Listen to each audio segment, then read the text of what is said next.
Night Show in the Amazon like Prime, delivering new content and packages. It's the miraculous. Nick's Real Talk, we in the building, willing and dealing, killing the game like Clyde Styles and we were feeling. News, notes, game stats, and game recaps. And we tap and trade chat, pay the cats who came back at 40 with the racket, attacking at the step back, put that defender in the trap.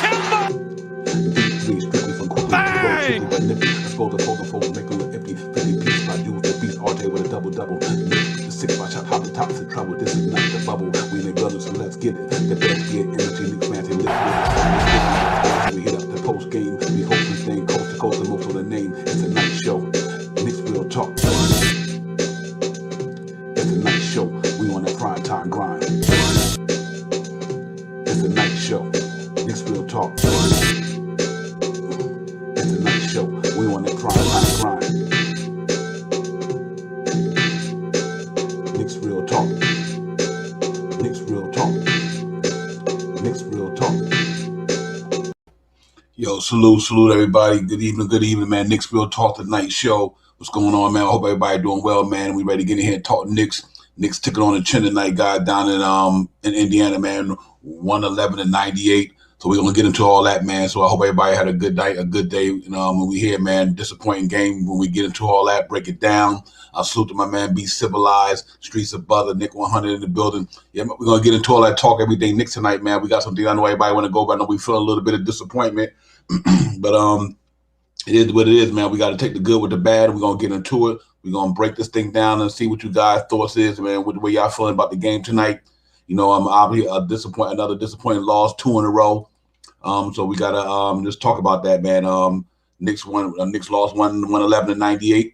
You know, we had the Miles Turner 3-point barrage show today, so we got to get into all that, break all that good stuff down, man. But hey, man, it is what it is. Salute to everybody. Like I said, I hope y'all doing well. Let's talk, man. You know, it was a tough night again, man. And on that note, we got to really break down what we've seen tonight. Before we go on to all that, let me run across the NBA landscape and let y'all see what the scores highlight the score that's going on right now in the NBA, and then we get into Knicks talk. Real quick, you know, we got a couple of games still going on as we speak. Memphis 107-106 against Denver with 12 seconds left in the fourth quarter, actually. Minnesota lost it, losing to LA Clippers 124-113, 50 seconds to go. 3:10 left in the third quarter. San Antonio beating Dallas 79-71. First quarter, 9 minutes ago, Golden State and Charlotte 3-3. 6 minutes and 33 seconds ago in the first quarter, New Orleans beating Sacramento 13-10. We know it's early, them things going to change. For the final scores in the association, Cleveland 107-104 over Portland. And as you know, Laurie Marketing is out as well. Him and Kevin Love with safety protocols, COVID. So we'll talk about that as well later. Final, as you know, Indiana beat us 111-98. Boston beats Orlando 92-79. Philadelphia goes in Chicago, beats Chicago 103-98. Big win for Philly. Toronto beat Washington 109-100 down in the nation's capital, and Brooklyn beat Atlanta 117-108 at the Barclays, and that's what's going on around the association. So you know, everybody, the couple of teams took L's tonight, but yeah, let's get into the Knicks thing, man. You know, like I said, we lost one night 111-98. We fought a little bit, man, but we you know, 3-point ball wasn't there. Defense wasn't there. We gave up another 111-point game, and we got down close to 2 or 4, but we couldn't get over the hump, man. So you know, it's another loss, man. 2 in a row. First time we suffered that all year long. So we know we got to find a way to rebound and get this thing back on track. It's still early, but still a little bit disappointed that we lost 2 in a row. And our defense is just not there with us, man. So you know, like I said, we can go over the let me go over the box scores and all that stuff and all the good stuff like that, man, and the stats and everything. For us, you know, Randall, 37 minutes, 18 points. Let me put that up there before we can get to that, break that down, that we can get to all the talk, get it out the way. Randall had 37 minutes, 18 points, 14 rebounds, 3 assists, shot 6 for 16, 0 for 2 for 3-point line, 6 for 8 for the charity strike, 1 steal, 3 turnovers. Personal foul, he was a -14. You know, the shooting number is 6 to 16, pretty abysmal, to be honest. RJ Barrett, 34 minutes, 23 points, 5 rebounds, 3 assists, 8 from 20, not bad, under, around 40 or something, 40% or whatever the case may be. He shot 2 from 6 for 3-point range, 5 for 7 from the charity stripe, two turnovers, 4 personal fouls, minus 14. Evan Fournier, 29 minutes, 14 points, 3 rebounds, 3 assists, shot 5 from 12, 1 for 5 from the 3-point line, 3 for 3 from the charity stripe, 1 steal, 1 turnover, 1 personal foul, minus 7. Kemba Walker, 28 minutes, 4 points. After coming off a good couple of games, we thought he was getting a rhythm, but he had an off night tonight. 4 points, 4 rebounds, 4 assists. He shot 2 from 11 from the field, 0 for 5 from 3, and he was on fire from the 3-point line this year. So he's been down a little bit right now for this game anyway. 1 steal, minus 11. Mitchell Robinson, 28 minutes, 3 points, 6 rebounds, 2 assists, 1 for 1 from the 1 field goal, 1 for 2 from the charity stripe, 3 blocks, which is all came in the first quarter, minus 15. Alex Burks, 21 minutes, 10 points, 2 rebounds, 3 assists, 3 for 6 field goal, 2 for 5 for 3-point. He had one of the better games for percentage-wise. 2 for 2 for the charity stripe, 1 block, 3 steals, 1 turnover, 1 personal foul, minus 6. D Rose, 20 minutes, 13 points, 2 rebounds, 3 assists, 5 from 11 field goal percentage, not bad. 0 for 1 from 3, 3 for 3 from the charity stripe, 1 block, 1 steal, 2 turnovers, minus 2. Noel, he came back today, guys. Noel is back in the building, 18 minutes, 2 points, 6 rebounds, 2 assists, 1 for 2 field goals, 1 block. He was just an even 2. So he was on more or less close to a plus than anything. Emmanuel Quickly, 14 minutes, 4 points, 2 rebounds, no assists, 2 from 5 from field goal, no 3 points attempted, no foul shots attempted, 1 turnover. He was a 1. Obi topping off. He had his 11 minutes, 7 points, 2 rebounds. So overall, man, our team shot 41%, 21% from the charity stripe, not good. 78% from the free throw, not good. 10 turnovers, that's decent. 23 assists, could have been more. 46 rebounds, 14 offensive, 6 blocks, 7 steals, 19 personal fouls. That's pretty tough. And you look at the Pacers right quick, guy, 46%, 39 from 3. A lot of that was Miles Turner. 79% from the free throw, not but 1% better than us. They had a turnover more than us, 3 assists more than us. They out rebounded us by 3. They had 1 block more than us, 1 tied in steals. Personal foul, they had 22. So, for us guys, let me get back in here and throw the chat up in here. Salute to the chat, man. Salute to everybody. That was the game breakdown there. That's what you're seeing tonight from the Knicks. Salute Streets of Brothers. Salute Nick 100. Be civilized, my brother. Salute to you. Real talk. Streets of Brothers says, salute fam, with you in spirit, stuck at work. Salute my brother. We understand. I appreciate you though, my fam. Real talk. I'll see you on the next one for sure. Streets of Brothers in the building, man. Get a brother shout out right there. Yeah, we right. We got to bounce back, man. And be civilized. Let's talk about that. When you have a point guard only score 4 points, absolutely. 2-11 from field goal, 0 for 5, 3-point range. It's bound for L. Kemba got to get his mind right ASAP. Right, especially coming off of 2 good games, 3 games. He was knocking them down, 19, 21. Then, he just, fell into it. IQ, 4 points. Yeah, IQ been having a rough one going, guys, for lately. So we got to hope IQ got to clean that up sooner or later, because that's a little disappointing to see the way he's playing right now. The trail is I'm streaming. Understand that. And like I said, I know you do, man. Be patient and don't get too crazy right now.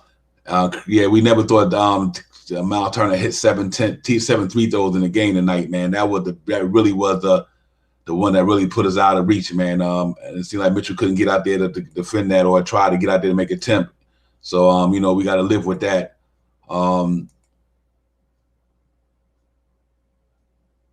Yeah, absolutely. I understand that. Real talk. But let's hang in there, guys. It's still early in the season. We ain't gonna panic yet, and we'll be good, man. I think we'll be fine. I know you do, Spree. I know you want to unleash, brother. I understand. Salute my man KJ Event. Salute to you, my brother. Real talk. We'll be fine for sure. But like overall, man, like I said, disappointing just from the defense standpoint, man, for me, guys. You guys know I'm a big believer in Tibbs' defense system, and right now we just not playing up to his standards. I'm concerned about that defense, especially from the point guard position right now. And I know Kim only could do what he could do with his size and all that. He take charges pretty well, but him and Derrick Rose, them guys, was letting them guys get in front of them tonight, and it's pretty tough when I see that, man.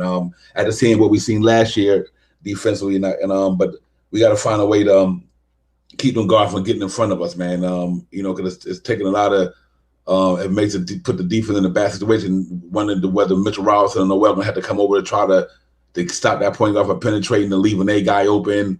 And we got to get better at that, and I believe we will. It's early, but I'm a little disappointed from that standpoint. Just we get up 111, 113. That's just not us. That's not what we do. We got to get better on our defense. And like I said, even though when your 3-point shots not falling, we still got up down close to 2. And then next thing you know, they went back on a run.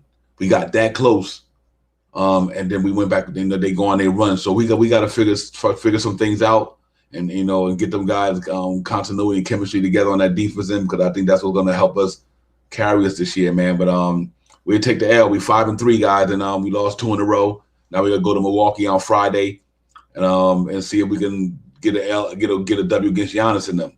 So the sky ain't falling, but it's definitely the clouds that they dropping. So we got to try to get this thing together, man. But the good thing, we losing a couple other teams lost in the association. Like I wish we would have won, because Bulls lost in Chicago.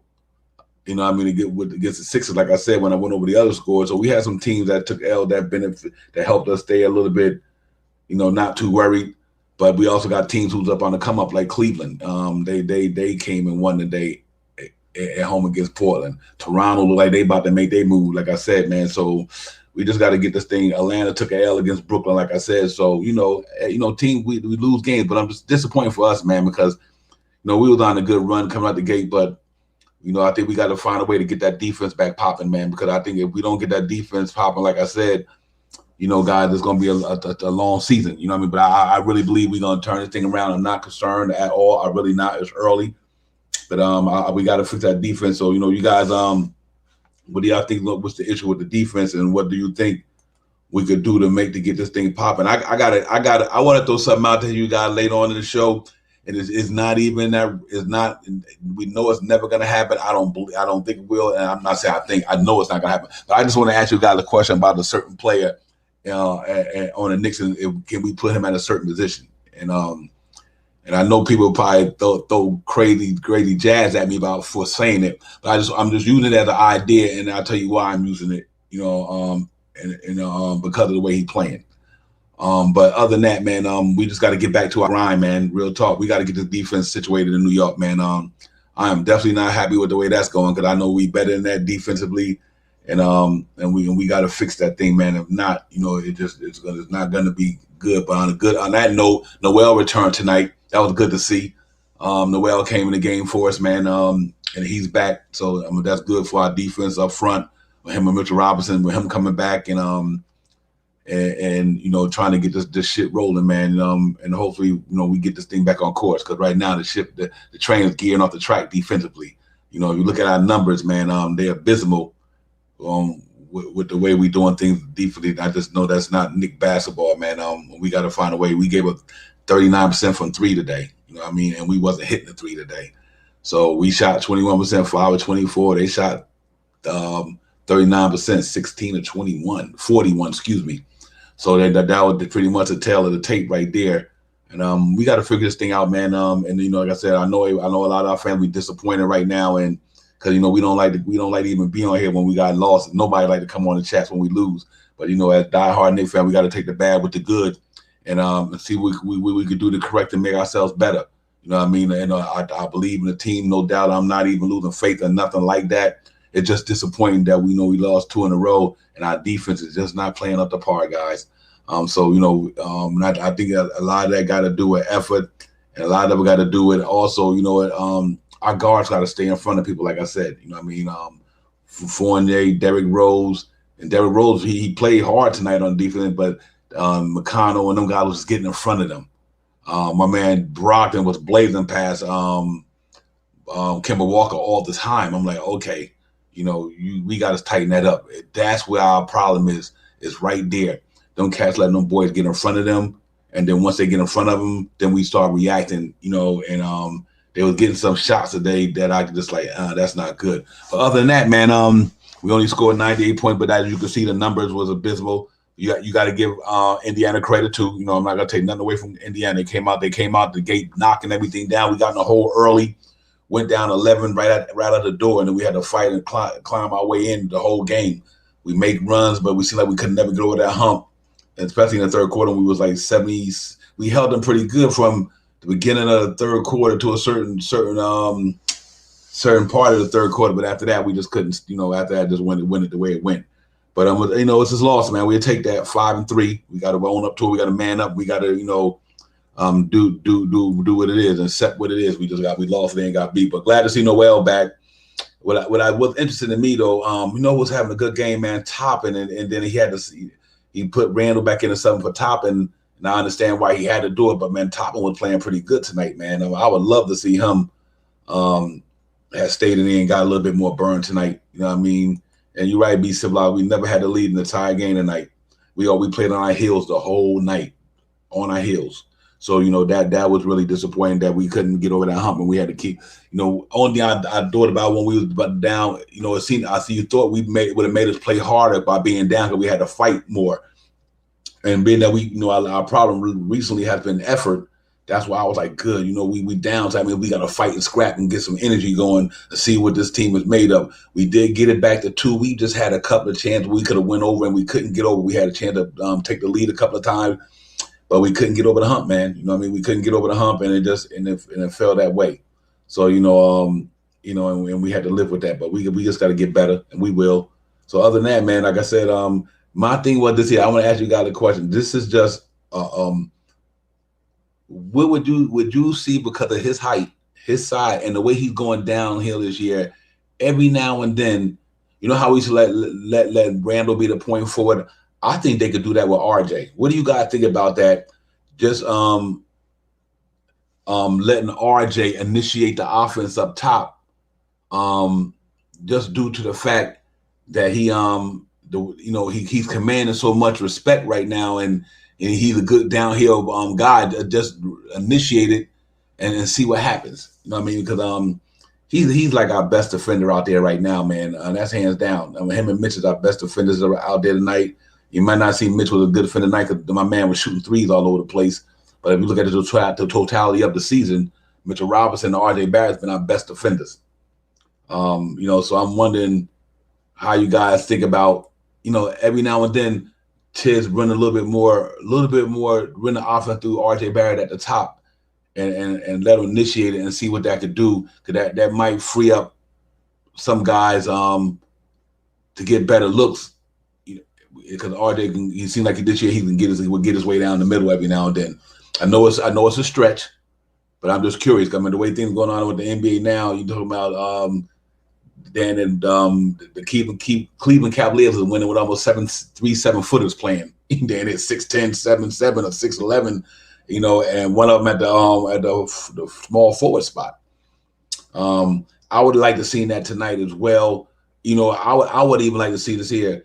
Even when Fournier or Kemba wasn't going or something like that, to me, you could have slid RJ at the 2, let Obi stay in at the 3.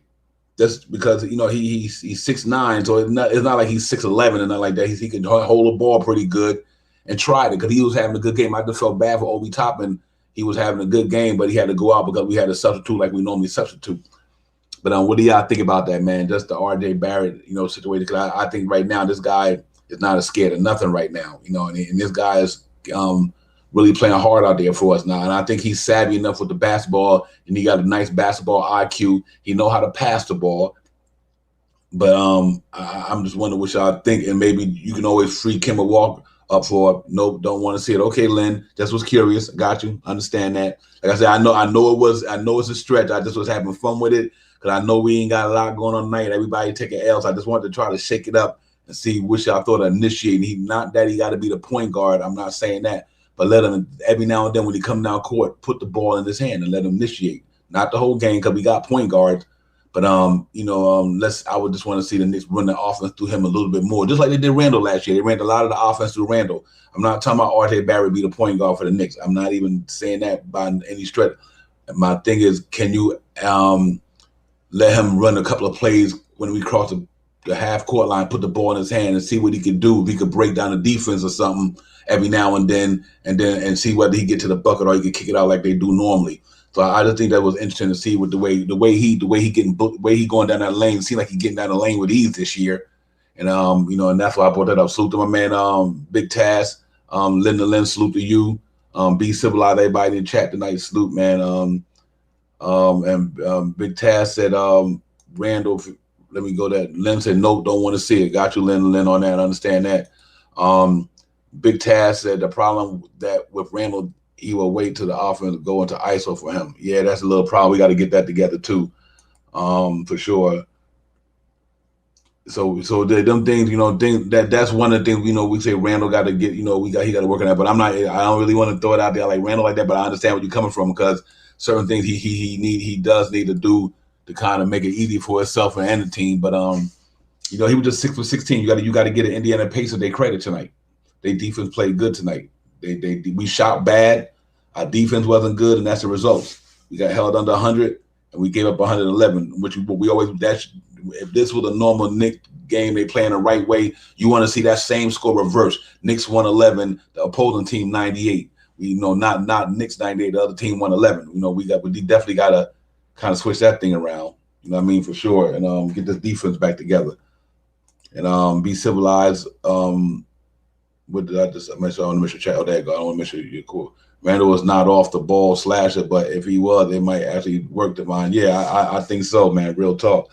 It's just worth a try. You know what I mean? Just to see how that panic. If the way RJ playing, pretty soon they're gonna have to start putting the emphasis on him. The double team that guy. You know what I mean? 5 for 24 from 3 isn't going to work. Not tonight. It wasn't. You know what I mean? We didn't shoot the ball well tonight for sure. KJ. That's definitely not going to work. And Big Taz, he was Larry Bird tonight. You ain't kidding, bro. He was knocking, he was knocking that thing down, man. He was really knocking that thing down tonight, man. He was just shooting it. And a couple of times, I know Mitch like to stay back there and try to guard that paint. But if that's going to be what they do, then you're going to have to sacrifice and go out there and just try to just alter the shot or whatever. If that's going to be the case when you play them guys, because he felt like he had free reign tonight. He didn't have no hesitation on shooting either. So that was one of the major reasons why we lost tonight, man. So I know it's one of them nights, man. We 5 and 3, man. We got to get back at it. We really do, man. We got to get back at this thing, man. Because like I said, thank God it's early. You know what I mean? Just like you lose a couple in a row, you can win a couple in a row. You got to go on the streak. We just got to get back to it, man. We got to, hopefully we can go down there in Milwaukee. Man, it's gonna be a tough game, but try to play our best and get off the shot, get off that loss, and get a win. Man, I think getting a win and make us feel good. We get back to it, and hopefully we can go in there in the Garden on Sunday against Cleveland at 6:00 and try to eke out a W. They playing real well, so it is what it is. But I'm confident in the team. I believe in what we got down here, and I think we turn this thing around. Like I said, last year we losing 4 games in a row. We lost 5 in a row, then we won 9 in a row.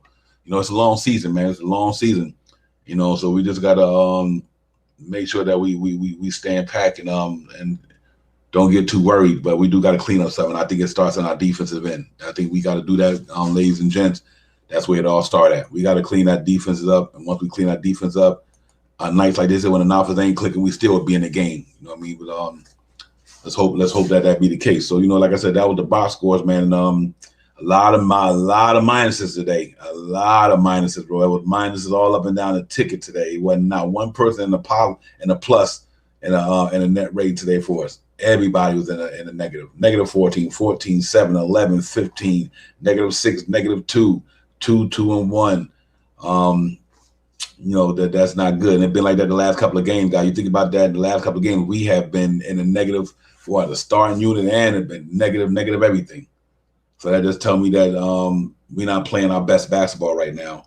And but I'm going to give credit where it's due to Toronto. I'm going to give credit to to the Indiana Pacers. Them guys got size, and they do, and then that size is really getting starting to wear on us, man. You know what I mean? Now, from a standpoint of where they outworking us, they putting bodies, and that normally be the Knicks. We normally put bodies on people. You know what I mean? But we got to try to get this thing corrected.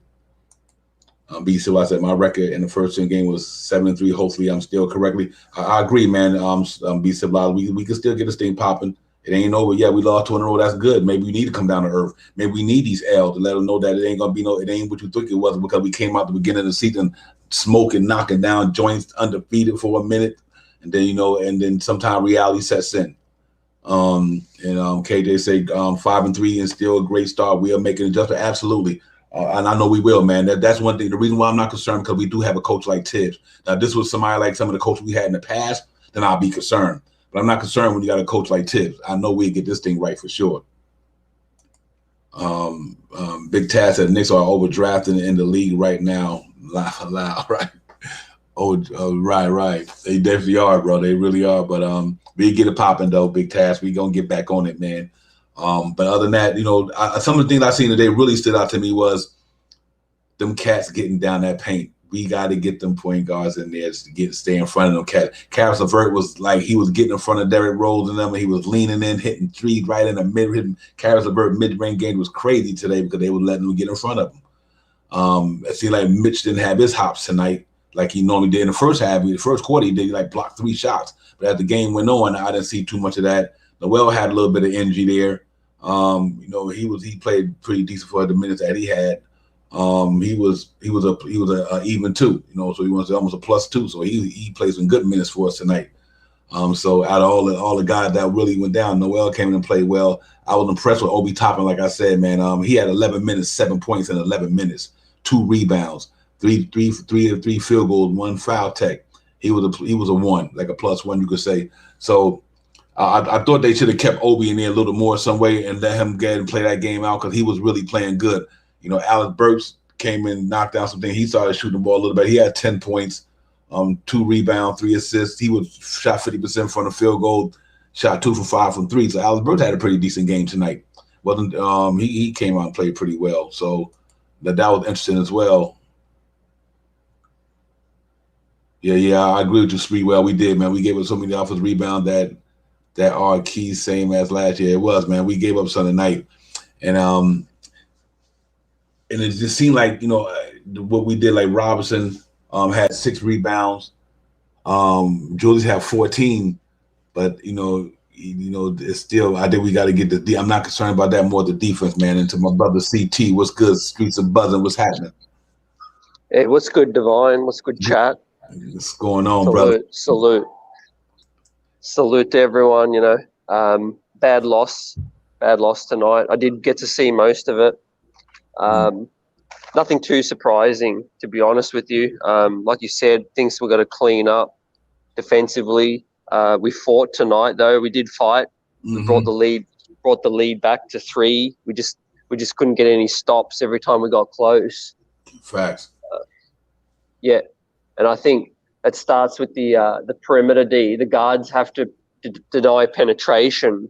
It's putting the bigs under a lot of pressure at the moment. Yeah, and Nerlens Noel got his feet wet. Alec Burks had a better game, but quickly struggled again. I think it's about time that quickly has a bit of a break. Mm-hmm. We see what Quentin or Deuce can do for us. Yeah. I agree. I think even if you take him out of the game and just, because sometimes you got to send a message sometimes, that's my thing, CT, I know he's trying, man. I know we ain't trying to kick quickly or kick the can and not like that, but he ain't playing like he could be playing. So, that's something Tibbs going to have to kind of contemplate about with that situation, because, hopefully he got to get together, man. Let's put like this here. After 10 games, let's just say we get quickly 10 games. In the next 2 games, 3 games, he don't make any improvement, they got to have to do something. You know what I mean? Because we depend on quickly to come off that bench and give us to get them points, man. He didn't even attempt a 3-point shot today. And that might be a good thing in the best, because he feel like he wasn't hitting them. But that tells me if you don't do that, that you're not confident in what you're doing. You know what I mean? And I hope his confidence ain't wavering. Meaning because if it is, then like I said, like you said, we might have the time to make a move right here, CT, to let Grimes or somebody coming in and see what they could do. And I don't have no problem with it if this in the next couple of games the Cookies gonna get it together. We got to make something happen. Yeah, absolutely, facts. I think it's in his head at the moment. You know, he's got the ability. We've seen what he did last year. I think sometimes you put expectations on yourself, and then you start to see this sophomore struggle. Quickly just got to go back to basics, take the open shots, move the ball on. Don't take it upon himself to have the scoreboard tick over. You know, he's trying to do too much right now, and he's getting beaten defensively, which is hurting as well. Yeah, absolutely. I second that, man. And on top of that, when our defense is not playing the way it would normally play, it's not playing up to tip standards to me anyway. So on top of our defense not playing good and he not shooting the ball well, that it was like I said the other day. I think him and Burks had to get it together. Like Burks, he had a little better game than he had normal in the last 5-6 games, but them guys that we depend on them kind of on that bench, man. And hopefully they get together. But I was saying earlier, CT, that they should have found a way to keep Obi up in that game today. He was playing pretty good, man. I was like, man, he was tacking the rim. He was rebounding with force, going to the bucket. You know what I mean? And I think when he was in at the time, we was making a little run. We had made a run. But then we had a substitute for Randall at the time. I was like, man, I hope that don't break the momentum, and it kind of did, because Obi was playing with a lot of energy, and we had a lot of great effort tonight. We played with better effort, like you said tonight. I'm happy about that. But that we got to get that guard thing situated with the way they Kim and Derrick Rose got to step their game up on from that standpoint, from a defense standpoint. Offense, I'm not worried. That happens any night in the NBA. You're gonna have it. Night you're not gonna have it. That happens, and it's not too many teams that don't go through that. You know what I mean? But when you don't have it on the offense, you can rely on your defense. And we was close. We was in that game in the third quarter, got it down 70. I can't recall the score, like 70, 74, 76, or something of that nature. And but then our defense let them run back up to 9 points, 10 points. They went back down and they went back up again. So we got to clean that up, CT. And I think once we get the defense right, the offense will come around. I'm not worried about the offense. Yeah, I was saying in the chat, sweep it under the rug, because this ain't a game I was angry about.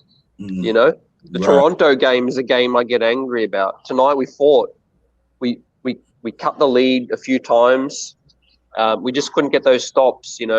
Credit to Indiana, they hit the shots tonight. Facts. Because we were making runs, like you said. We brought it to 3-5 so many times in the game, but just a lax on D. Just allowed them to come back every single time. So tonight I just sweep this under the rug, come back, try and beat Milwaukee, beat Cleveland, try and finish 6-4, and go from there. Right. Right.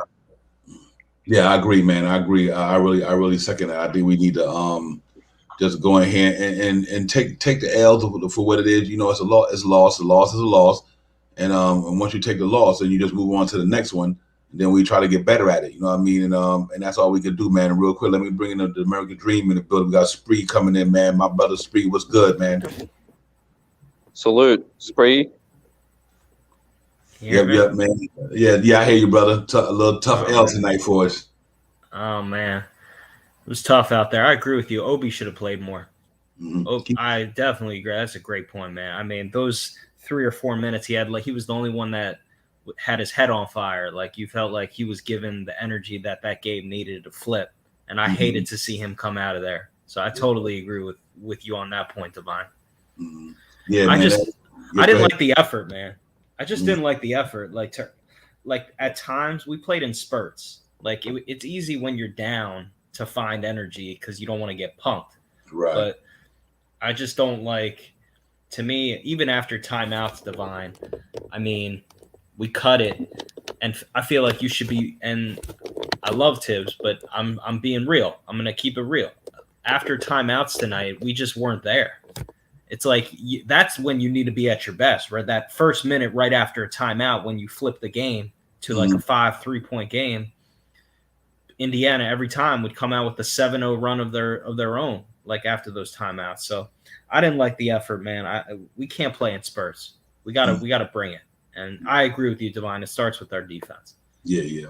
That's our staple, man. I mean, that's what we kind of rest our laurels on, is our defense. It's one thing that we always knew. Even last year, we could have a bad night, but our defense kept us in games. It always kept us in games, man. And CT and I think that's one we really got to get that thing. But I know we will. I really believe in with Tibb as a coach. Like I said, if it was somebody like Fizdale and all of that, I'd be concerned. But our defense is atrocious. And you're right, Uncle Fulio. You just got to call it for it is what it is. Our defense is atrocious right now. Them guards not keeping nobody in front of them. They got to get better at that. And and it's a product. And what's crazy to me, something I noticed, and I've noticed a couple of times, and I'm not here to pick on nobody, not like that, but it seemed like when Julius and them guys is down there, I don't see them going. Clyde did something nice. They had to get Miles Turner with a jump ball, right? Him and Mitchell Robinson, and RJ Barry was standing right there. He did not even go toward them to grab that ball with them. I'm like, stand there. Yeah, like, don't stand there, go with them and get the ball. You know what I mean? Right. And so that told me right there, they not mentally in sync when it comes to the defense thing and this scrapping and this competitive and this fighting and all this good stuff. We just ain't got that right now, and that bothers me from that standpoint, man. And and you're right, BC, like that defense on the perimeter. That we got to clean that up, man. I will say this, we got a different identity now. I feel to last season. The quicker we let go of last season's identity and realize that this team is a different identity. We got dudes like Kemba, Fournier that are used to just putting up points in their careers, right? Not too focused on getting stops on the other end. So the quicker we adjust to that, the better. And also Tom needs to sprinkle in some of these other perimeter defenders we have. If he doesn't do it soon, we'll lose some more games. But I think by the end of the season, they will be playing a lot more, Grimes and McBride, because outside of RJ Barrett, who else do we have that's a plus defender on the perimeter? That's a great point. There are nights when you're just going to not have it going, but you need to stop the other team. I think Grimes and McBride. I think Friday night's a huge game, because 6-3 to me is different than 5-4. The feel, it'll change it. So, what's up, still, Nick fan? Yeah, absolutely. I'm not in. And no Middleton, no Kevin Middleton. Right. Yeah. Hey, it's something real quick on a different note, man. I want to bring this up because this is interesting. And not only for the NBA, but even for us people. And y'all know to always start when I start the show, I say, wear your mask, wash your hand, keep your distance. That COVID is still running rapid. Now we losing cats in the NBA like crazy. We lost Laurie Marketing tonight to COVID. Now him and Kevin Love in COVID protocol, Middleton in COVID protocol. Shit, Aaron Rodgers is in you know what I mean? So just be careful out there, guys, man. When it's nothing political about COVID. You know what I mean? I'm not talking about no vaccine taking, but just be careful. When you see people around you, you got to be careful, man. Real talk. You know what I mean? Because this thing can get out of hand again, and next thing we shutting shit down. And so I just want to throw that out there because I'm starting to notice it's starting to come back a little more than less in the NBA and in football. You know what I mean? So y'all be careful out there yourselves. Just protect yourself, man. Because it affects people different ways. You just never know. And I just lost a friend of mine, man, to COVID. A real good friend of mine. Sorry to hear that, man. Yeah. And they had he was on a respirator and all that. But just be careful out there, man. I just want to put that out there because we're gonna start seeing it in the NBA right now, and because it's starting to hit the National Football League as well. So you cats be careful. But back to the Knicks. We just got to get this defense together, man. I can't emphasize on that enough, bro. And you're right, CT and Spree. We might got to start experimenting with them cats who can put pressure on that ball. You know what I noticed about nobody in that Knicks starting lineup don't pressure the ball in the backcourt. Nobody. It's like teams walk the ball up, get across half court, and then they start. They done set their offense. We got to find somebody who can put pressure on that ball in the front court in the backcourt until we cross that line. You know what I mean? I think that's age, Divine. I think Kemba Walker, Derrick Rose, they're as good as they are. They're older legs. Mm-hmm. Sometimes you need to throw in some young legs in a game to shake things up. Right. You know. Yeah, I agree, man. Yeah, you do. You got to have some energy. Real quick, let me bring G Money in the building, man. G Money, what's good, my brother? Salute, CT, salute Spree, salute Divine, salute everyone in the chat. How's everyone's night? Yep. Tough night, man. Tough night. You know, I never seen this the 7-6 3-pointer from 7 whatever he hit coming from Mal Turner tonight. I did not see it coming.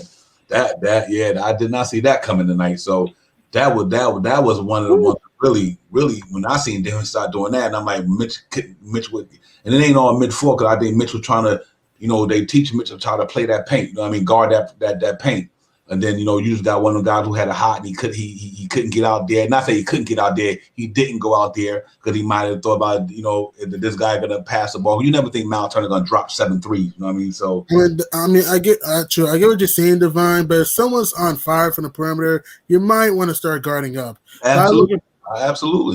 But here's the reason why we lost. One, the ball movement was not there. RJ did his best attacking him. I thought RJ, even though he didn't shoot well, I thought his energy was there. Julius Randle, yes, he had rebounds, but he didn't have an impact, in my opinion. Kemba was garbage tonight. His shot selection was bad. Fournier was inconsistent. The bench was up and down. And you got to give the Pacers credit. Indiana came out with a sense of urgency. Because like you said, Divine, Indiana was kind of one of the most disappointing teams in the NBA, but they played up to their potential, pushing the pace, driving kicks, getting guys involved. Sabonis did his thing. Miles Turner looked like the second coming of Rasheed Wallace from downtown. Like, he was standing like Steph Curry. He looked like Steph Curry mixed it with Reggie Miller. Like he was just hotter than a furnace from downtown. And the Pacers just outgunned us from the perimeter, outgunned us this whole game, man. And people blaming the referee. I don't blame the referee. We had 13 more free throws. You can't blame the referee. I'll say the only play. I don't mean to cut you out, Jim. The only play I didn't like that I took issue with is I didn't like. You watched a ton of games. In my opinion, they should have at least given a flagrant for that RJ foul in transition. In my opinion, just watching the games the way in today's NBA, right, that is a flagrant foul. Yeah, but when he made the free throws, I don't know. Like I can't just say I'm not blaming that. This is a foul. This is a foul. No, I don't do that because we don't know if those guys would have made that free throws. And again, I don't blame the referee for why you lose. Yeah, it may play a factor, but it will play a factor if you allow it to. Right. So it's like, again, I'm not saying we should panic because, again, we're still 5-3, but I will say this. There is some level of concern with this team because even though we have good talent, the thing is this, is Kemba and Rose going to stay healthy? That's my problem here. And also, we're going to play the best of the best at some point, though. So again, I understand we won't win every game, but this was kind of winnable. The Pacers have been struggling. This was kind of a winnable game that we didn't come up with the right mentality. RJ Barrett did his best. I mean, he tried, but I felt that the rest of the team was just not consistent, I should say. And Indiana just came out with the right focus, shared the ball, played with teamwork. And to me, this was other than the Spurs game, this was the best game the Pacers played all season for them, other than the Spurs game. Yeah. You know what? Excuse me real quick. The Pacers lost 2 games about 1 point. Mm-hmm. They've been playing good. They played tough. They lost a couple games about 1 point this year, and they got a good team out there. But you know, just real quick on the RJ thing, to me, is sometimes it's not about whether he hit them free throws or not. The point is that call has been getting called all year long and all last year in the NBA. You know, so the rest is not the reason why we lost that game. We lost a game because our defense sucked. Period. And our shots wasn't falling. But that was a flagrant foul. Now, I agree, but it is what it is. Yeah, it is. Exactly right. But here's the reason why it's important sometimes. Because the Knicks was at that time we was making a momentum run. And sometimes plays like that can change the game. And if you allow it to, yes. If you allow it to. Yeah, right. But that's not why we lost. I'm not saying that. But I understand how tipping everybody. Because one thing I do say about RJ, the NBA is not giving that man his 3-point calls. RJ get bumped all because he's so strong with it. it seemed like the rest is not giving him no call. That was like last year. I'm like, why are they not getting these ones? You know what I mean? And that's something that I think he got to start going after the rest a little more in a respectful way. And like, listen, man, this dude, you got to start watching what I'm doing. I know I'm bigger than these guys, but they are fouling me. And and we also missed too many free throws. Yes, we did. Absolutely. We couldn't buy threes. We missed too many open looks from three. Again, there's gonna be games out there in which you're not gonna hit threes very well. Okay, but it's like we missed clean looks. It's not like our shots were contested. If they were contested, okay, understandable. But the fact that we missed open looks, it's like that rubs me the wrong way. And again, I understand RJ gets fouled a lot, which is true.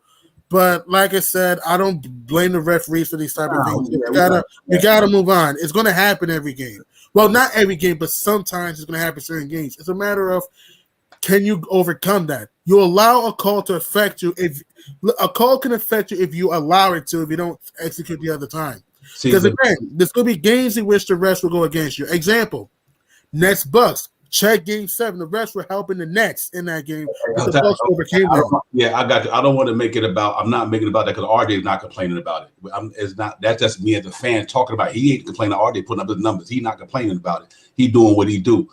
I'm just bringing that up because it's part of the game. You know what I mean? And it happens. But nobody. I don't want to do the whole show talk about that because that's not what I'm trying to go at. I brought that up just to say his whole career.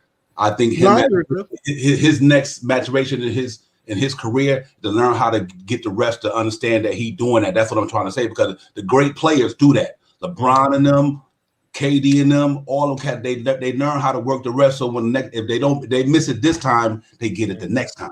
Right. That's what I'm bringing that up. That's his maturation as a 21-year-old to be a superstar in the NBA. Learn how to work the refs. That's all. This was a nice gritty. This was a nice, gritty Eastern Conference matchup. It was physical. We fought. We showed fight tonight. I like that part of it. We just couldn't get stops when we needed. We answered the bell a few times. Julius, took the matchup a little too personally for me as well. We should have gone to RJ a little bit more. I think that would have helped. And the Obi thing, like Divine said. Yeah, absolutely. Hey, the whole Knicks. I'm blaming the whole team on the defense. You only could do but so much. Like Tibbs said, it's not one guy; it's the whole guy. Our guards wasn't getting in front of them guys. McConnell and Brogdon, they were coming down the lane like crazy. And we got to get better at that, because I understand Kemba's small. It's part of the game. We signed a point guard. He's not a one-on-one great defender, but he does defend, when it comes to taking charges, getting strips. He puts the effort in, but I just noticed that he got beat a lot tonight. Him and Derrick Rose are getting beat a lot. But Devon, to your point, like, I think the whole thing, to be honest with you, was just the first 3 minutes of the game. You could just tell, like, we're down 11-0. They put no pressure on the ball. They didn't feel us the whole night, but it's those first 3 minutes of the game. You can't lose a game in the first 3 minutes, but you can darn sure put yourself in a really bad position having to trail. And I feel that's why I said I thought we played soft. I thought we didn't play with force. We didn't play like the Knicks defense, and if we don't get back to that, it could get bad. So we have to get back. We have to be honest. Facts. Yeah, I'm not concerned with our offense whatsoever. The offense comes and goes in the NBA. Everybody goes there. One night you're not going to have it. One night you're going to have it. But the night that you don't got it, you got to find other ways to win. And that's playing defense. Because we was in there, we got close. Third quarter, we got close. But then, boom! You know what I mean? We could have went up 1 or 2 a couple of times, but we didn't get that points when we needed them. The next thing you know, they come around and they get their points. So it was. I liked it. I liked it, that game. I thought we was into it until we got almost to the fourth quarter, and then it just like we can't get over. I wish he would have kept Obi in there. Like I said, I thought Obi had a good game tonight. I like the way Obi played tonight. I wish they could have found a way to put him in there a little more tonight, but didn't feel like his speed of the game, like he was suited to, like he needed to, like the energy that he brought, the speed of keeping him on the floor with whoever. I just felt like I even thought he shouldn't have taken RJ out. When RJ had his little run to end the third, he took him out with like 2 or 3 minutes left. I get rotations, but to me, RJ and Obi were the two guys all night that I felt comfortable keeping on the floor. Facts. Yep, absolutely. I see his body language too. When he subbed Obi out, Obi was upset. Really? You know, I gotta go back and watch. Watch it. You could see him when he walked. He was like, man, I know he was the one balling. He was getting us, and he was getting that energy up there. And so it's a learning process. But we definitely got to see how the next couple of games go. CT and with G Money and Street. If when the next couple of games go by, one, if Emmanuel Quickly is not playing, getting any better, you might need the for a minute. It might be one game. You might have to. Sometimes you need to shake somebody up. Sometime you might let Grinds get some run. If our defense keep doing it, you got to shake that thing up, CT. Facts. And I think, let me just say, I think Miles McBride can be the TJ McConnell that they have to give you a lift. Get up in you, like Spree says, pick you up half court. Make it difficult for them to get into their sets. Facts. You need to put Miles in there for 5-6 minutes. Just that it's going to make a big difference. Just trust me. I agree. I agree. Yeah. I agree with that. So it was good to see Noel tonight. He had a little there. It was good to see him, get back. Like I said, I'm not hitting the panic button, but I am concerned about that defense, though. I really am. That's my whole thing. It's not been consistent. Right. It's not. If we played this defense in Milwaukee, we'll get blasted. If we play this defense in Milwaukee, because again, the Bucks, I understand they're injured. Middleton's out. But Grayson Allen can get hot. Giannis's jumper is improving. I mean, don't be surprised if Bobby Portis plays well Friday. Don't be surprised. Right. It's like, and we struggle. Again, I'm not trying to be negative. I'm not, but I'm just trying to make an honest point. I do think it'll be competitive, but knowing the fact that we struggle in Milwaukee lifetime and the Bucks are the champs, I don't know how that game's going to go because even though they're banged up, we did lose to the Magic. So it's not like, it's going to be a cakewalk. I know the Bucks are not playing well right now. They're 4-4, which is low for them, but the Bucks still have some good shooting and good length.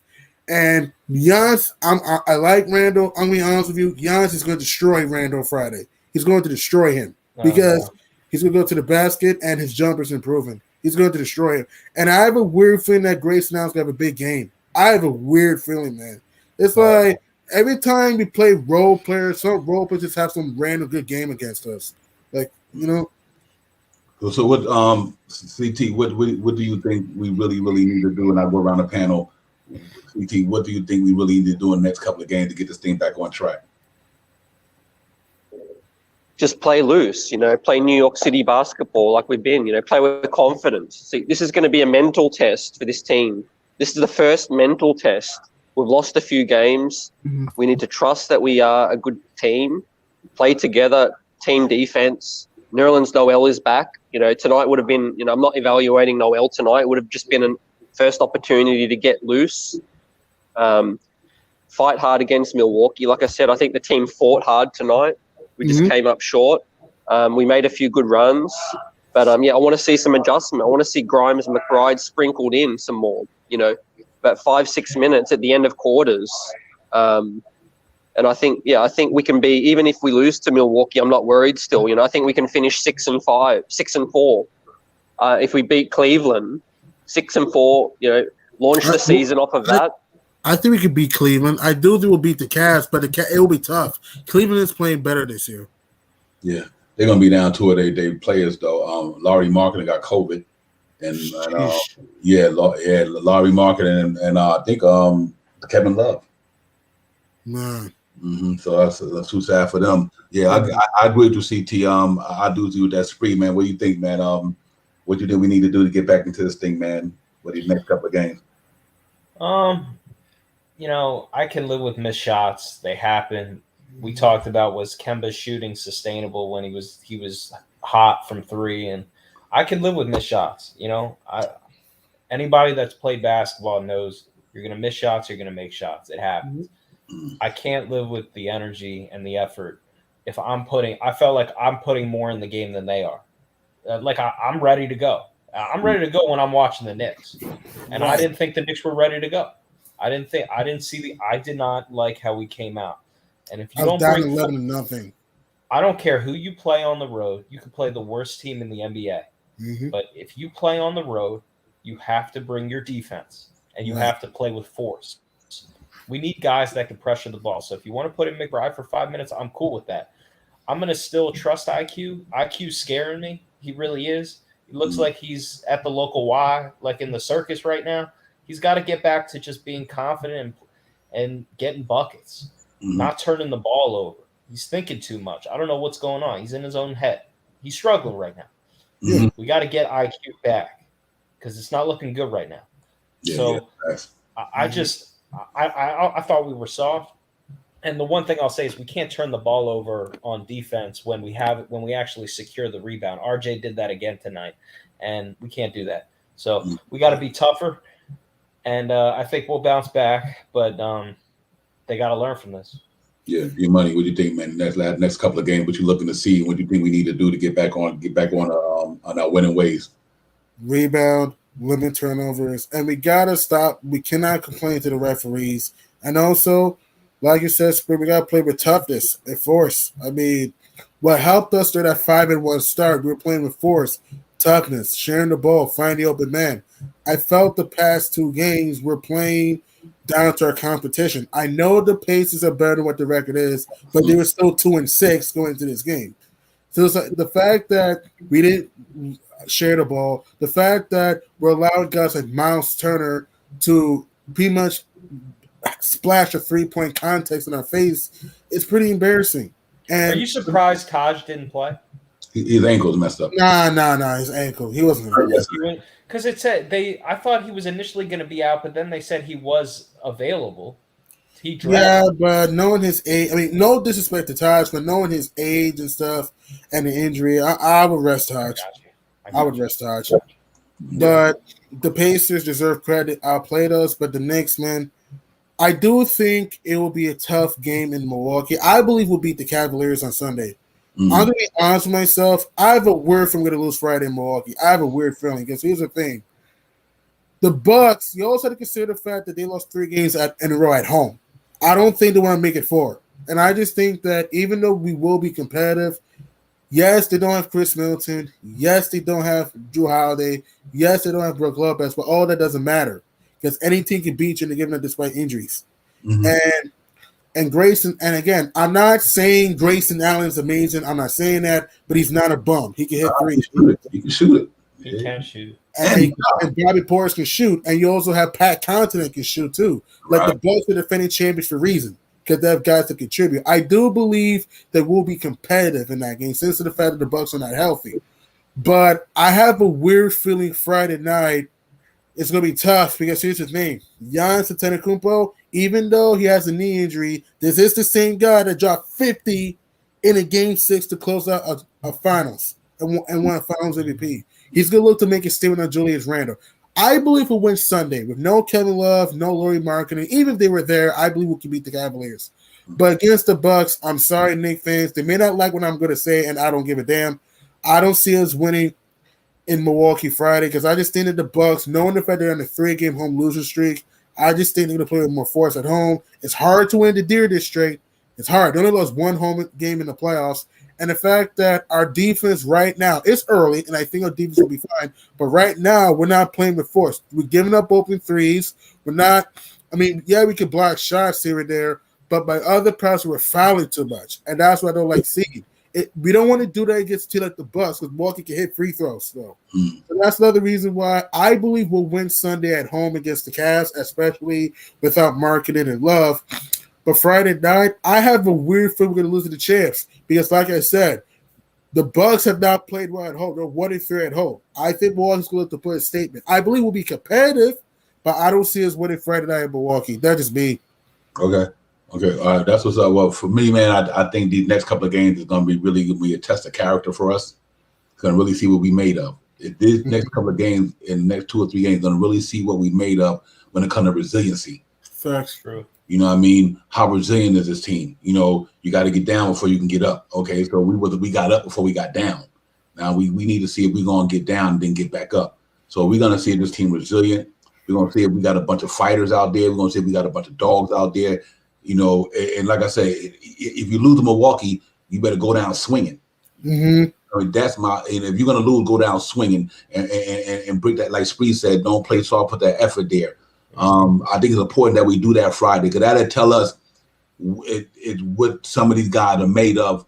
Like so right now we know what Julius, Mitchell Robinson, and RJ Barrett, they was there. This is gonna be a big test for Evan Fournier and Kemba Walker because our team last year we was gritty like that. You know, we were so they knew to this. You know, y'all up for the task the way Tiz wants you to play basketball, and that's why I see T and I agree with y'all guys. Like if it's keep looking like that, we might have got to throw them young guys in there to just to bring some energy, shake things up. Nothing wrong with shaking things up sometimes. Right.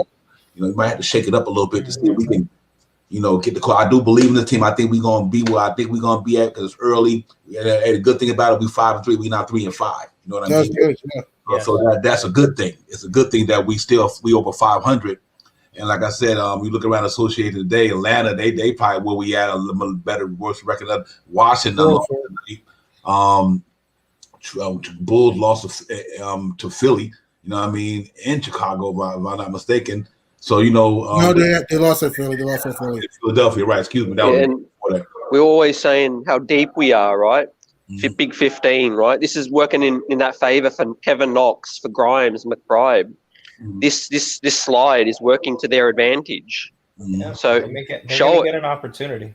Yeah, they will at some point. Look how early in the season it is. They're going to factor in this thing.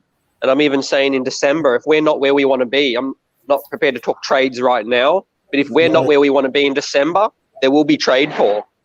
Mark my words. I agree, but I agree with you, CT. I think we'll be fine. It's early this season, but I get what you're saying. All I'm saying is we got to limit turnovers. We got to find lots for bitch.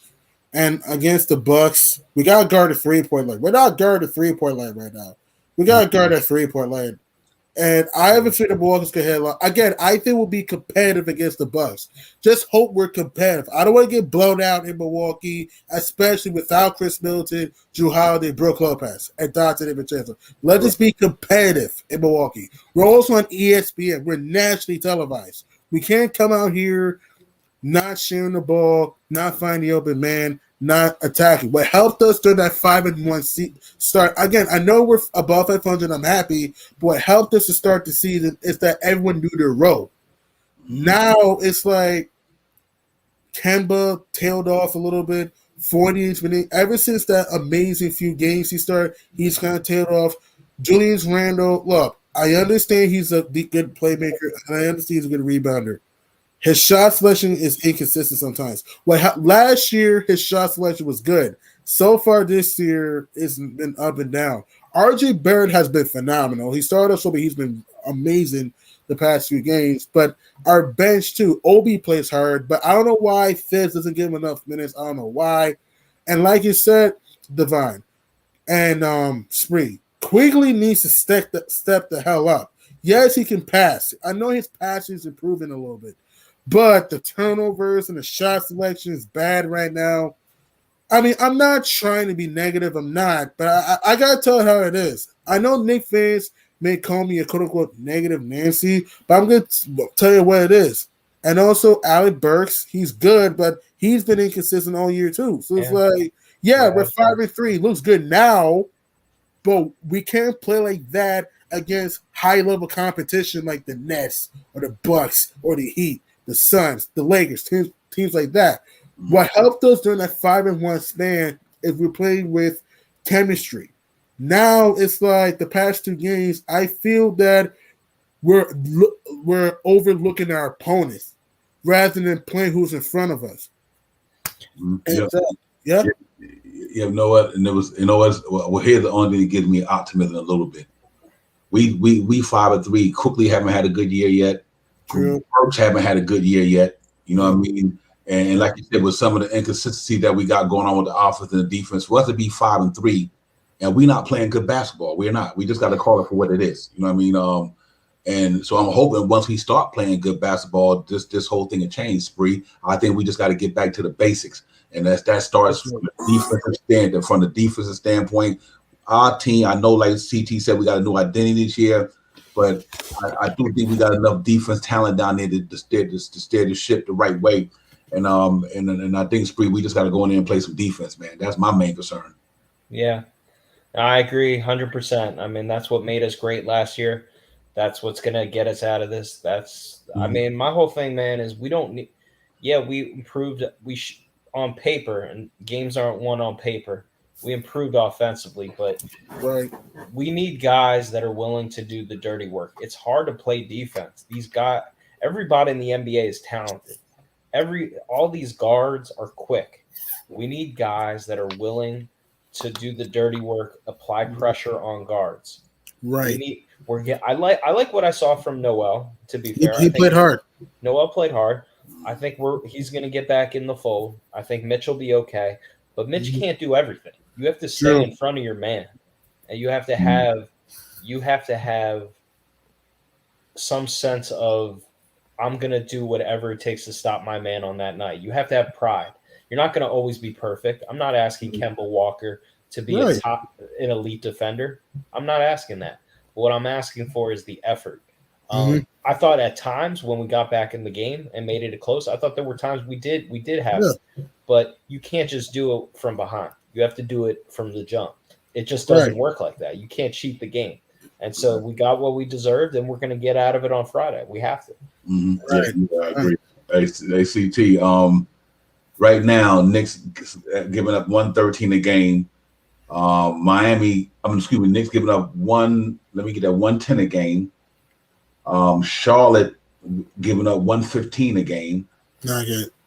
And Boston giving up 114 a game. So, Indiana giving up 111, but Indiana's got better. Obviously, they held us down to 98 tonight. Well, our shooting held us down along with their defense. Yeah, right. We got to give them their credit tonight. We got to give them in Toronto their credit, man. Yeah, we have to. They played us. Yep. Yeah, right. Toronto came in there and punched us in the mouth. But I ain't taking nothing from them, man. Them boys came in there. Gary Trent was hounding that ball. They was up under these guys, and that's what I want to see Kemp and them do. I know don't.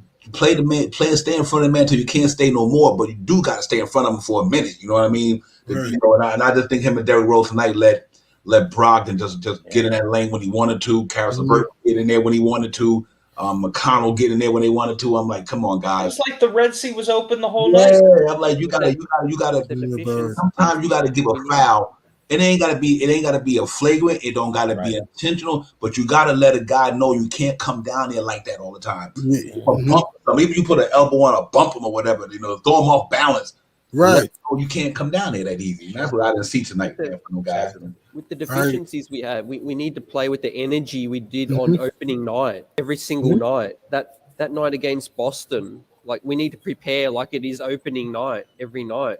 That's the only way to overcome the lack of defensive talent we don't have. We're not blessed with good defenders, to be honest with you, on the perimeter. We need to play with that energy or we won't win. That's why I think Grimes will find his way into the rotation, at some point, and McBride probably too. And just before I bounce, because I got to head back to work, but I want to salute everyone in the panel for coming on tonight. It's easy to come on after a win, but you come on after a loss. My respect for you goes up. And every single person. Oh no, man! I mean, this is there. I mean, I'll be honest with you. I mean, we have to talk about it. I mean, like this, I want to get it fixed. You can't just come on here when we win. I mean, you got to be objective. You got to face the music. Everyone in the chat too. Everyone in the chat. The views are noticeably down whenever we lose. So you come on, we salute you. We appreciate you for chopping it up. It's we're here, win or lose. We'll be fine. I'm out. All right, my brother, man. I'll see you Friday, right? Peace. Friday at the Deer District. Yep. Friday, okay. I'll be back. Okay, I'll see you then, my brother. Yep. Hang in there, man. All right, yeah. We'll be fine hanging there, man. We'll be fine. Yeah, we good, man. It's the sky ain't falling. Like I said, we still 6 in the East right now. Brooklyn, same record as Brooklyn. Okay. You know what I mean? And Washington and the Wizards. So, if we would have had the win today, then we probably been sitting second with Philly, hypothetically. But you know what? You got to take it as it come, man. But like I said, we're not going undefeated. We right. So we're gonna lose some games, but the key is how we lose them. That's what I think when we come on this chat, we come here to say it's the way we lost sometimes, not about the loss, because everybody's going to lose the game. I mean, like I said, anybody can lose. But it's how you lose the game that it makes sense the way you lost it. Because I do think that when we got down to close to 2 or 3 right there in that third quarter, that was our chance. That was our chance to steal that game. I mean, and like I said, I agree with you, Divine, and like you said about giving credit to other teams, like the Pacers and Raptors just wanted more. Let's go to the Raptors and get to the Pacers. The Raptors game, OG Anunoby was great on both sides of the ball. Mm-hmm. Gary Trent hit some big shots. Fred VanVleet was great with his playmaking, rebounding. They played well against us. The Pacers, man, every time we made the game close, Indiana had a response. Indiana had a response. They found Sabonis. They found Turner. They found the right guys, and they played with teamwork. The Pacers played with teamwork. The Knicks, what helped us during that 5-1 span, we were playing with teamwork. Again, I'm happy that we still have a winning record. I'm just saying, and I agree that we won't win every game. I'm just saying that this was kind of winnable. It's not, no disrespect to the Pacers or the Raptors, but it's not like we lost to great teams. Yes, there's going to be games out there in which it has some down nights. I'm not saying we have to win every game. I'm not saying that. But sometimes it's effort. The Pacers and the Raptors outgunned us down the stretch. And again, RJ played his butt off. Even though he didn't shoot great, I felt RJ Barrett, to me, played well. RJ Barrett has been the most hardworking Knick the past few games. I think RJ's been, over the past 3 or 4 games, our most consistent player. Absolutely. Right. Absolutely. RJ Barrett, man. He's improving. Yeah, and I knew that was coming. And RJ is a worker, man. He this is in his DNA. Father was a pro ball player. Mother went to St. John. Right. This is in his cat DNA. He came out of high school #1, came to Duke. He really was the #1 for Zion. Came on board. Mm-hmm. RJ went from 14 in his rookie year, 17 last year. Now he's gonna go to 20 this year. By the time that boy get 25 years old, it's a wrap. It's a wrap. 4 years from now, LeBron doesn't be going that way. He be going that way. RJ Barrett, he's starting to play with confidence. He just works. He's a worker, man. And I love that about him. He's a worker. He improves every year he's been in the league, and that's what you want to see. It's about improving. You're working on your game, getting better. Now, I do think what the Knicks need to do sometime. Somebody early in the chat I was saying, you don't have to run him at the point guard, but let him initiate the offense sometimes because he get downhill so good. Just let him initiate the offense. You know why? That you do that. Let's say Kimber wide open out there or Fournier open out there, and so even with all of them. But I do think you can every now and then when we get across the half court line, let RJ Barrett take that ball at the top and see if he can break defense to open the floor up. You know what I mean? The driving kit. Let me can bring it. You go to the baseline. Players can drop beyond him. He can kick out to Fournier, kick out to Kemba, kick out to Randall. And RJ's an improved passer. He's not a great passer, but he's an improved passer now compared to who he was when he first came in. But even though RJ can be a little bit inconsistent sometimes, RJ Barrett showed much more confidence. His mid-range is improving a little bit. His 3-point shot is improving. RJ Barrett continues to play hard. And I do agree with people on this. Even though Noel just came back, Noel was starting to play well with his defense. Why would you take him out when we're starting to battle back? Phibbs is a good coach, but sometimes his rotations can be very, very, very questionable. Very rigid. I agree with you. The one thing that I have the issue with Tibbs, he's just got to be more open in the game to not just be I get guys want to know when they play, right? Right. So guys, I like the fact that you have an expectation on this team. You're going to get this set of minutes. I'm cool with that. But things change in the game. You have to continue to plug away at it. And I'm not saying Tibbs didn't try certain things, but there's no question. Obi should have been on the floor tonight.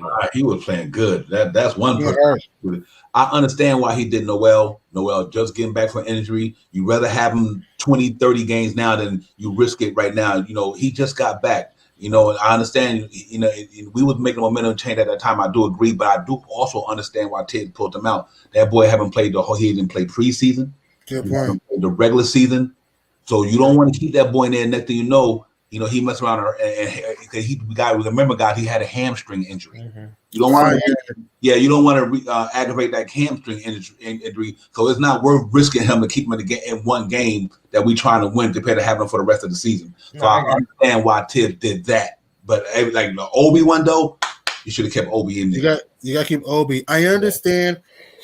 Obi may not be a great shooter, but he's athletic. He hustles. He dives for loose balls, and he runs the floor. I mean, he had a few nice up and under getting to the free throw line tonight, like where he did off the dribble. I was like, with trees in there, like going under trees. Like Obi plays hard, man. Obi may not be a star, but he works his butt off, man. Obi Toppin, really since the second half of last year, he's really improved his game, man. I don't understand why Thibs don't play him enough minutes. I don't understand Thibs sometimes with these rotations. I mean, he's gonna have to. I get the fact. I mean, Randall is his position, but they're gonna have to play together, and Randall's got to get it together too. So he's been inconsistent, man. 6 of 15 tonight. Like, look, I understand the rebounding, which I'll applaud Randall for crashing the glass, but I just felt to me he's a good player. Randall's an all-star, but my problem with Julius Randle, sometimes in big games he's inconsistent when it comes to big games. Sometimes it's like, dude, when you were an all-star last year, you were finding your spots at the mid-range. You were getting good shots. Why are you trying to do other things? Like, again, I'm not saying they're pushing him off his spot. That's true. They push him off his spot, and he has to figure things out. Again, I understand you're going to have some bad shit and nice, but you got to do other things and have to be impactful. Yes, he had the rebounding, but it didn't feel to me he was impactful. I agree. That's just me. And again, I'm not saying he has to be perfect. I'm not saying that. But he has to, find other ways to help the team out during these type of games. I'll be honest, G-Money. Julius Randle should never have a game. And I'm sure the assist should have been maybe a little higher because there were a lot of missed wide open shots. But in my opinion, Julius Randle should never have a game. I'm disappointed when you have a game of his caliber of 3 assists. He should never have a That's not good. He draws too much attention. He'll have only 3 assists. If this was Frank Ntilikina, if this was somebody like that, I'm cool with 3 assists. Not from Julius Randle. Julius have Randle, more offense. Kemba, Julius Randle every game should have at least, in my opinion, with the amount of attention he gets. And granted, guys do miss shots, so maybe it's a little deceiving. I have to throw that in. But Julius Randle should have, at least in my opinion, at least 6 or 7 assists a night. I agree with 6, 7 assists. That's good. Around that. His rebounding is fine. He's a good rebounder. But like you said with the assists, again, it's also players have to hit open shots too. Right. But Randle also has to put him in a position to hit shots too. That's my thing with Randle. Randle's a good player. He can score in the paint. He can shoot. But my thing with Julius Randle was hurting him right now. Again, the double teams. It's like he has to figure things out. You had a whole summer, man. Like, I'm not asking him to be perfect. I'm not, because again, we're all gonna make mistakes, but Julius has to learn to let the game come to him and not try to win the game in the first quarter. I'd like him to become like LeBron James. That's what I'm trying. No, I don't go that far. I mean, well, no. I'm not saying I'm saying that's what I'd like him to be. I would like. Yeah, but he's not going to be like all around game. You talking about not that he's going to be LeBron, but play the game like LeBron plays. Oh no, I'm not saying he's going to be LeBron. I know, but yes, I know you. But I don't want to hear that. How about just say that? Just play your game, but improve. How about just say that? The whole I think like LeBron, I don't think that's fair to me. Like, that's not fair. Again, I understand he has to be a better playmaker. I'm not arguing that, but him and LeBron are two different players. I think what Sprewell trying to say is, I don't think he's trying to compare him to LeBron. I think he's saying he would like fun to play the game the way he played. Because LeBron James, he gets his guys involved. I exactly understand what you're talking about, Spree. I do. You know, LeBron he could score the ball, he could rebound the ball, he could pass the ball. Randall can model his game a little bit like LeBron. And LeBron, look, I'm not the biggest LeBron guy, but I'll say this about LeBron.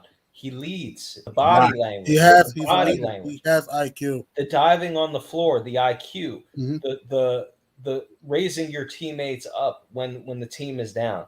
Like if we are going to go places with him where I want to take him, he has to be, the body language has to, like, he has to be when we're down 11-0 early in a game. Now, granted, I'm not in the huddles, but I can see a lot of things from my TV. I don't like the body language. If you're the leader, even when you're not making shots, you're the leader of the team. You're making the most money. You're the one that had the most improved player. I'm trying to get you to that level. I'm not saying be LeBron. I'm saying lead like LeBron. And how you lead is in all around game. That's all I'm saying. Yeah, I agree with you. Well, I get that, but I don't want to compare it. I get what you're saying, but I don't want to. Personally, for me, I don't want to compare the two. Yeah, I would say, don't be that player. Just be yourself, but be a better leader. That's what I would say. Be a better leader, make, and have more IQ. Don't be another player. That's what I would tell Randall. Mm-hmm. Don't be like that guy, but just tell yourself, hey, let me. Here, one thing you got to remember though. That's been a turn in the NBA. I mean, you always model your game. You model your game after certain people. That's just been us growing up as kids. Even to this day, some people model their game after certain type of play. You don't have to be that player, but you can model your game the way they play, because that might be a winning way of playing basketball. See, no matter, I don't think we telling him to be LeBron, but LeBron James plays winning basketball. No, I agree with that. I'm not arguing that. So that's the reason why, I'm not arguing either. I'm just saying that's why I can understand what Speed's saying. As a leader, you want to play winning basketball. You want to have winning habits. You want to have winning certain type of culture with you and character with you. Now that's why I understand what he's saying. One thing about LeBron, and Julius Randle he's never going to be LeBron, but he's the leader of our team.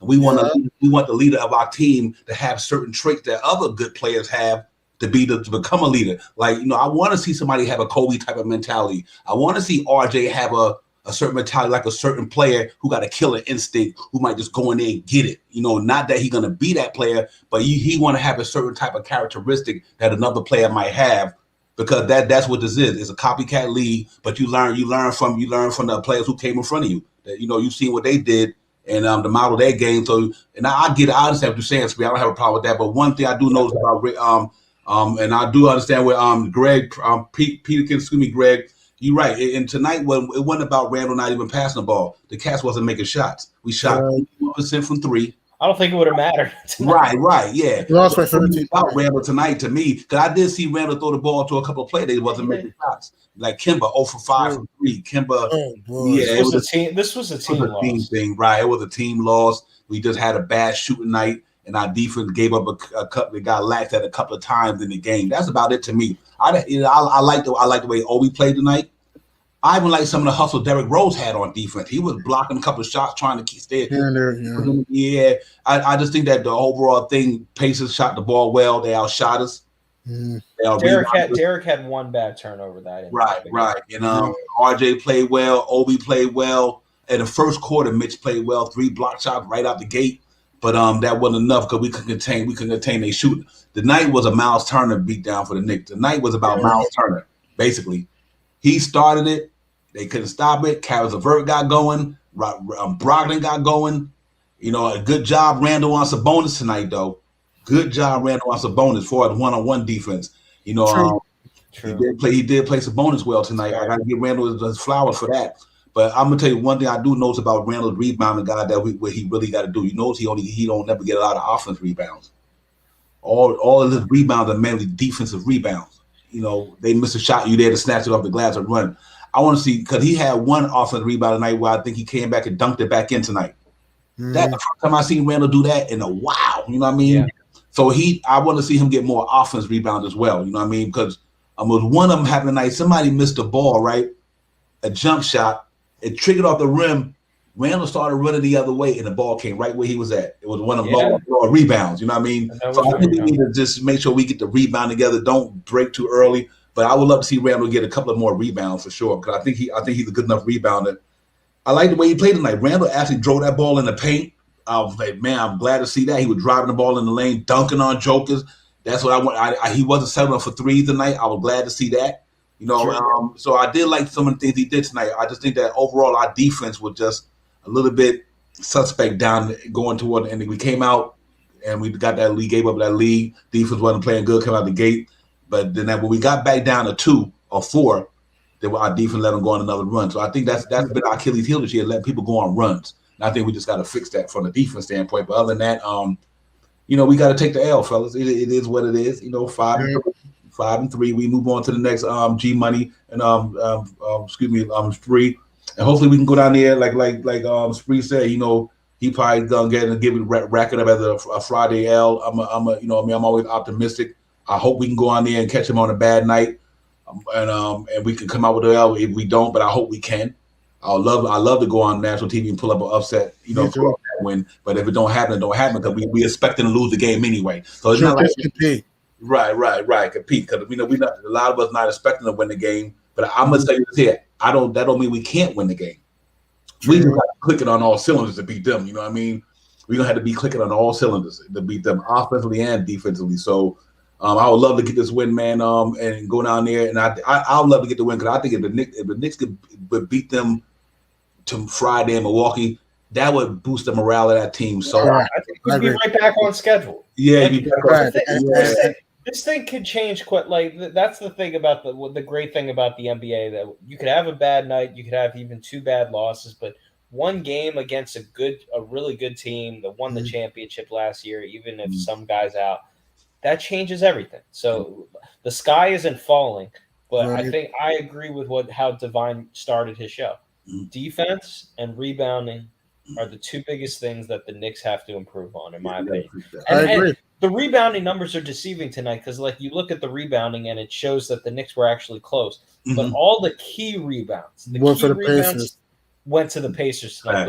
Those little key, especially. And remember last year coming down the stretch, Divine, how many regular season big games? That Laker game, that one on those little key rebounds. Oh yeah, when Wes Matthews had the offensive board. I mean, even though I'm happy we clinched the night later against the Cavs beat the Celtics, we would have clinched a playoff spot that night against the Lakers, and we would have gotten that board over Wes Matthews. I mean, we got to work on that. We got to work on it. To also, again, we're not trying to be negative. We're not trying to revert back to last year, but I get what you're saying. Reboundings are Achilles heel a little bit, and like you said, the Pacers just outgunned us on the boards, and also turnovers too. Like Jarvis said, turnovers. I mean, how many did we have? 10? Does anyone know? 10. We wasn't too bad in turnover. That's probably one of the things we did good tonight. We only had 10 turnovers. Yeah, I mean, I felt like I'm actually surprised it was only 10. There were some costly ones, but that's not terrible. Let me see. We had 10 turnovers. Yeah, a couple were costly that led the other way, but yeah. You give credit. You give credit. You give credit to Indiana. You take the good stuff that we did tonight and try to improve on that. And the stuff that we didn't do good, we need to fix it. Basically, that's what it boils down to. You know what I mean? Like you said, you learn off of winning and losing. You know what I mean? Yeah. But I think if I have any concerns about the team right now, it's just that our point guard got to keep them cats in front of them. Right, I agree. Yeah, that's one of my biggest concerns. Other than that, I think everything else will work itself out. But like I said, Kimba new to the game, Fournier new to the game. We got to give them enough time. Let's get to 10, 15 games. Then if we don't see no major improvement, then we can start panicking. You know what I mean? Yeah. But right now, we still 6 in the East, 5-3. Because you know what was crazy? Just hypothetically say we go win the next 2 games. Then we back at 7-3. A lot of us will talk about. You know what I mean? So and to 10 games. But it's gonna be a long season, man, and we just gotta hope this thing, it's gonna be a long season, but it's going fast already. It seems like the season just started. We already played 9 games, 8 games, soon to be. I hate. Oh wow, the season's ended. Wow, right. I hate I can never stand losing, but I hate losing even more with a team like this. Like last year was so. Like all the losses hurt so much even more because we actually have a good team. I really feel like this should be a good team this year. So I don't mean a mistake, Divine. When I came up, the sky isn't falling. We're still going to have a good year. I still believe in this team. It hurt. I hate losing so much. It's just we all do. We all hate losing. I mean, we don't want to lose. Yeah. Obviously, it's going to happen sometimes because there's going to be games in which sometimes you just outgunned. Sometimes shots don't fall. To me, defense should never be a problem. Yeah. teams can hit tough shots, okay. But when you're giving up open shots, that's unacceptable. Yeah, you're not going to win every game. Okay, it sucks for me, but that's how life is sometimes. Right. But I do agree. But I do agree with Divine that we will be fine. We just need to go back to the principles. We can't. And another thing that kills me, we always play down to our competition. Like the Pacers are 2-6. I understand they're a better team than what the record is, but this is a team that's not played well at all. How do we come out with no real energy? Yeah, we battled back, which I'm happy, but there were times in which we just lacked a sense of urgency. The Raptors game, we played great, up 15. Randall was red hot in the first quarter, and then we gave up an 18-7 run for them to pull within 4, and we never bounced back. What we have to do is play 48 minutes. What helped the Knicks last year in the regular season is that we played 48 minutes. What helped New York earlier this season is that we played 48 minutes of good, hard-nosed basketball. Again, we're going to have some struggles here and there because we're not going to win every game. But when you're playing against teams that you are better than, you got to beat those type of teams. If we would have lost to the Lakers tonight or the Suns, I won't be as mad because, hey, we lost to championship contending teams. And again, I'm not disrespecting the Raptors and Pacers because those are good teams. The Raptors just won their 5th straight game against the Wizards tonight, and the Pacers will improve later. But all I'm saying is that you want to beat the teams you're supposed to beat because it could be a difference between you playing, let's say, the Hawks again this year compared to you playing a fully healthy Brooklyn Nets team. Those games can be a difference. So, again, we just got to go back to the principles that we were doing to start the season. I agree. And we just got to, just play with our system, and we cannot be overconfident. I'm not saying we have to win every game. I'm not saying that. We're not going to win every game. Not going to, right. But when I'm saying... I thought we were going to, but... yeah. But what I'm trying to say is when you play against teams that you are better than, you got to beat those type of teams. You got to beat them. Because you don't know where you're going to be in the standings. Like I said, it could be a difference between you playing... Let me find a team. The Hornets in the first round to you playing a fully healthy Nets team in the first round. It could be a difference, though. And I don't want to deal with that. If we were playing against high-level teams and we were losing, it'll be tough, but I won't be as mad because, hey, we competed. It's just that we lost to better teams. But no disrespect to the Pacers, Magic, and Raptors, but we're better than those teams. And I agree with you. I agree with you, but also like last year, I felt like it was easy for the Knicks to get up for every game because like nobody expected anything and like they rallied. Like once they got those few wins, they were greedy. They're like nobody expects us to do nothing. This year, every team knows that the Knicks are good now. Mm-hmm. Like they're not taking, and so like I feel like what the Raptors did is kind of like we did to teams. We just played harder. Be harder, grittier, tough. I mean, we're a gritty team now. I still think we're a pretty gritty team now, but I'm not trying to be disrespectful to the team, but I feel that we're not as gritty now compared to last year. Last year's team, hard-nosed, 48 minutes. Not to say we can't get there. I think we can. But last year, even when we were losing games, I never I'll be honest. The effort was there. It was crazy. I don't really think that's not true. I'm sure we can go back to some games. For the most part, last year, that team played hard every night for 48 minutes, not 29 minutes, not 35 minutes, 48 minutes. Right. And you know what's interesting too? Think about our 3 losses, and this is why I harp back on the defense. Our 3 losses: Cole Anthony and Terrence Ross run amok. Mm-hmm. Yeah. Anunoby and Gary Trent Jr. run amok. Mm-hmm. Miles Turner and Brogdon run amok. You know what I mean? They ran the buck, so I just think that, man, and them teams, like G Money said, we really should have beat them teams. Mm-hmm. So that just tells me that I think once we work on the defense, all this stuff will take care of itself. Hey, we could have lost to Boston opening night. Yeah, we almost did. We almost did. Like if Jason Tate didn't go 7-30 in that game, who knows? Again, we're not trying to be negative Knicks fans. We're not because we're a good team. But when you're a fan, we gotta talk about the positives and the negatives. We can't just talk one or the other. But like you said, Spree, we could have lost to Boston. If it wasn't for Evan Fournier hitting clutch shots after clutch shots and saving our butt.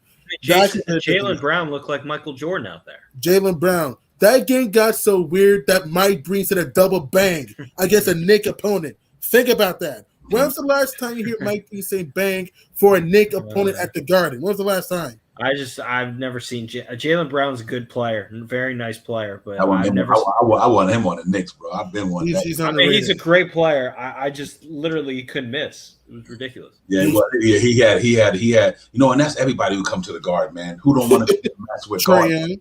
Everybody. They play it. Everybody, man. They want to come. They know that's a bright light. That's New York City. That's one of the most famous places in the world, New York. When people come there, they know they coming for a spectacle.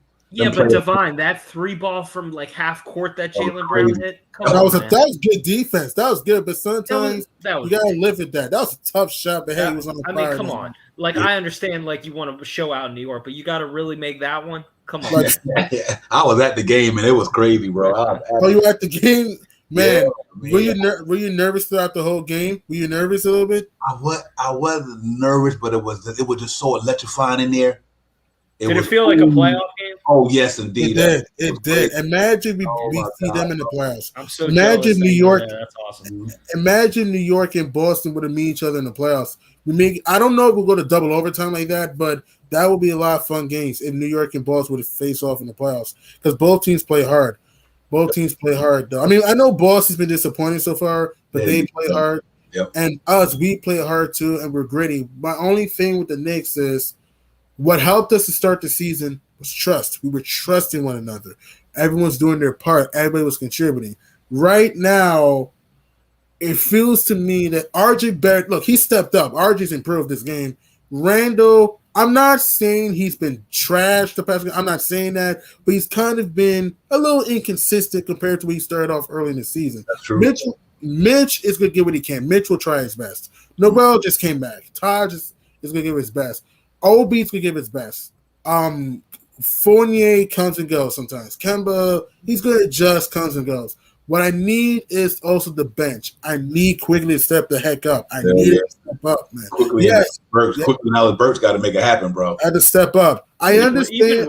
Even Rose has had his moments where he hasn't been great. Right. Rose started off good, but he's kind of been up and down of late. I mean, they'll be fine. I'm not too concerned, but at some point we need these guys to do their part because RJ's doing his. Yeah. Mitch is doing his part. Noel just came back. It's going to take him time for him to adjust. But like you guys said, the bench needs to produce. Obi is going to give what he can. But if we want to, go deep in the playoffs, we're going to need other guys to play to their strengths. We're not saying perfection because there's going to be games out there in which we're going to miss shots in there. But what we need is consistency. Yeah, man? Go ahead, Devon. No, I'll go after you. I just wanted to say something. I just wanted to say just to the audience, like, we're not trying to be negative like G Money said. We're just pointing this out because we want to help the team. But to put this in perspective, the Atlanta Hawks last year, they had struggled, man, early on in the year. And 14-20. They were 14. And look, we're a 5-3 team. We're nowhere near a 14-20 team. But things happen in the regular season, and you figure it out and fix it. Mm-hmm. So come playoff time, all the things that we're talking about, we're ready to go. Yeah, we're ready to go. So we're not tired, and we're not figuring it out in the playoffs like we had to do last year, where we kind of got punched in the mouth and we didn't have an answer. I think we'll have an answer this time because we're just figuring it out. So we gotta be patient. We can't be too hard on them. Yeah. But I also think a lot of the points that you made, Divine and G Money, are good. So are fair. So we got to just build, man. We just gotta be fair. Yeah, you gotta be fair. And check this out, this real quick. This is we really got 3 new guys in the starting lineup. Mm-hmm. Mitch only played 40. He missed 41 games last year. So really, our starting lineup, we do got to get that chemistry because we got. You could say literally, we got 3 new guys in our starting lineup: Evan Fournier, Mitchell Robinson, and Kemba Walker. Yeah. So and we do got to gel, man. Because sometimes when you come together like that fast, you think about it. Mitchell Robinson still just trying to round in the shape. He ain't played. He hit before the season. He didn't play before the first game of the season. Actually, he didn't play about 8-9 months. You know what I mean? and it takes time to get the stamina up and get yourself going.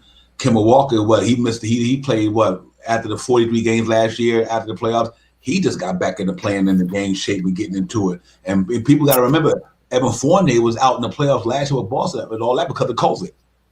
No, he played in the playoffs. I mean, he played in the playoffs, but during the season, he had during COVID. the season he had COVID. Yeah, COVID. So these guys, man, I think hopefully I believe in the team. I think we're good to go. I'm not too concerned about it. I really not. But I think for the starting lineup, we got to give them a couple more games, some games of jail a little bit, get that continuity, chemistry. We really do. And you got to select, like I said, salute Malcolm Brogdon tonight. Malcolm Brogdon made it. You got to give him the flowers. Malcolm Brogdon is a good defender. He's a damn. I ain't sufficient to ain't can penetrate. I ain't get the three. So he had a good game against Kemba tonight. But he's always under control, which I like. That's very under control. My only thing with Brogdon is injuries, but when he's healthy, he can put the ball on the floor. He can shoot the three. He can attack sometimes. And like you said, Spree, he plays calm. He plays under control. Mm-hmm. And we almost had him. We almost had him in the offseason. That could have happened. We almost had Malcolm Brogdon. I saw him play in college. He played against GW, Virginia, and I could tell he was good. Yeah, he's a high IQ player. He was all ACC. Yeah, he was good, man. But so he had a good game against Kemba, and that's understandable. Kemba got outplayed tonight. Our whole team got outplayed. We shot 21% from three. We shot 40% from the regular field goal percentage, and we shot 70-something from the foul charity stripe. So overall, the offense wasn't there and defense wasn't there. So tonight was one of those games you just say, we tried to compete a little bit better, but we just couldn't get over the hump when we cut that lead down. I like that. That's why I was happy with the game tonight. In this instance, when we was behind, like you said, we got to fight to try to get back in the game. But that's when we did try to fight. You know what I mean? We had some fight.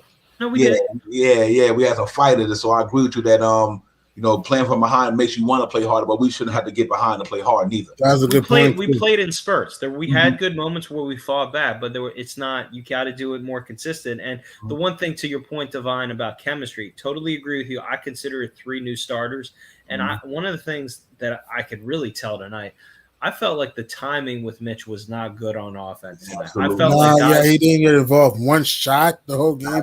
Again, RJ had that little scoop pass where Mitch wasn't even ready, late in the game. The timing was off. Yep, it was. Yeah, salute, and give credit to Miles Turner too. Mm-hmm. Give credit to the Pacers, man. I mean, look, I know Knicks fans still hate the Pacers because of the '90s. I don't. I never. I do. I never hated any team other than the Big Three Miami Heat, but Indiana, man. I hate the Heat, the Celtics, the Pacers, and any team LeBron is on. Wait, why you hate? Wait, you hate the Celtics? I do hate the Celtics. Yeah. Why do you hate Boston? You know what? The Celtics was the nemesis in the Knicks since I was a kid. That's a New York Boston is like the Red Sox. I mean, we hate those guys. Right. We just that's like Yankees versus Red Sox, Giants versus the New England Patriots. You know what I mean? It's just a rivalry thing with the Pacers. I remember the Boston. So that goes back to Larry Bird, goes back to Al Cowens and Robert Parrish and all them cats. It's just New York versus Boston. That's just that's just rivalry right there. And I do get that, brother, because Walt Clyde can't stand them jokes. I mean, I respect LeBron. Like, there's no doubt how great he is. I do like to hate a little bit because I'm still sad that he never came to the Knicks, but that's over with. But I hate Miami first. Miami, I always will hate. People forget about this. The summer of 2018, he was supposed to come here. I actually read this article. He almost came to New York, but because his wife didn't want to live in the Big Apple for some reason, he didn't come. We almost had LeBron. LeBron wanted to come here in 2018. You can check. We'll find a way without him. It's okay. Well, for me, I never hated a team other than the Big Three Miami Heat. I couldn't stand that Heat team in the Big Three Heat team because they were arrogant. Forces like that. They were arrogant. Again, I know 1, they beat the Knicks, and 2, they were arrogant as heck. It's like, come on, the whole not 1, not 2, not 3, not 4. That was annoying. I didn't like the decision because they also had to do the stupid decision. Yeah, right near the Knicks practice facility. Like, dude, seriously. Again, I like LeBron. I mean, LeBron's a good guy. I like LeBron's game. He's a good player, can pass, improved shooter now compared to his back then. He's a great player. He's a good person. Off the court, he's a great guy, in my opinion. Great guy. He's He's done a lot. He's done a lot to be the face of the NBA, and he No conducted himself well as the face of the NBA. I got to give him that. Absolutely. He really has, man. But other than that, when flipping that bottle in the garden, I wasn't with that. You didn't respect that neither. I remember that. That was that was on ESPN too. Oh. Yeah, that was kind of crazy. But overall, man, he's been a true face of the NBA, man. He really has. He's a model citizen. You don't never hear the man getting in no trouble. He got a good family, man. He done a lot. He give back. He's a good philanthropist. I mean, you can make the case he's the second greatest player of all time, in my opinion. To me, he's top 5. And I will say this. I got him like number 4 or 5. I will say this. This may sound crazy, but if I'm going to what if, all right?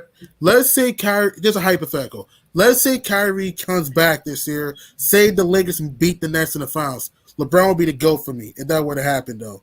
Think about that. Kyrie, KD, Harden, 3 MVP candidates. If LeBron beats that team, he'll be the greatest player of all time for me. Yeah, that'd be that. I mean, he's number 4 or 5 on my list, though. Still got LeBron, Patty Mills, all of them. They got. Yeah, if he beats that team. I'll be honest with you. The Warriors, they look good, man. Yeah, but and when Clay comes back and Wiseman, they could be scary. They could be, but will they? Look, the Warriors are good, but here's why I look at the Western Conference, all right?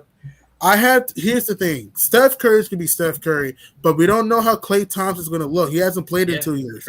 James Wiseman is good, but he hasn't played a playoff game yet. I like this kid Jordan Poole that they got. I love that dude, bro. That boy could get down. So Jordan Poole is good, but I have to see him in the playoffs. Yeah, We're quick to say, people are quick to say, oh, the Suns are going to drop off and this and that. But we got to look at the other teams, though. The Jazz are frauds, in my opinion. The Nuggets, man, it's like, I have to see this team with Jamal Murray. You think the Lakers are the favorites? You like the Lakers or the Suns? I got the Suns coming out the West for me because here's why. I have to see how the LeBron 80 Westbrook team will look in the playoffs. The Jazz are frauds. I don't care what people say. That team are frauds. Like, other than Donovan Mitchell, who do you trust in that team in the playoffs? No one. Disappointed last year. Different for them this year. You do got to give them this one advantage this year.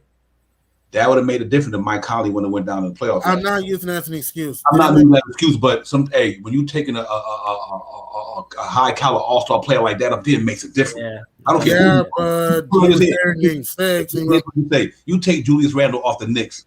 It's just like taking him. It makes a difference. Yeah, but that's Julius Randle. I get what you're saying. That's not when you losing a key player to your team, it makes a difference. I don't care. And the Clippers lost their team and execute. I don't care what team. I don't care what sport you play.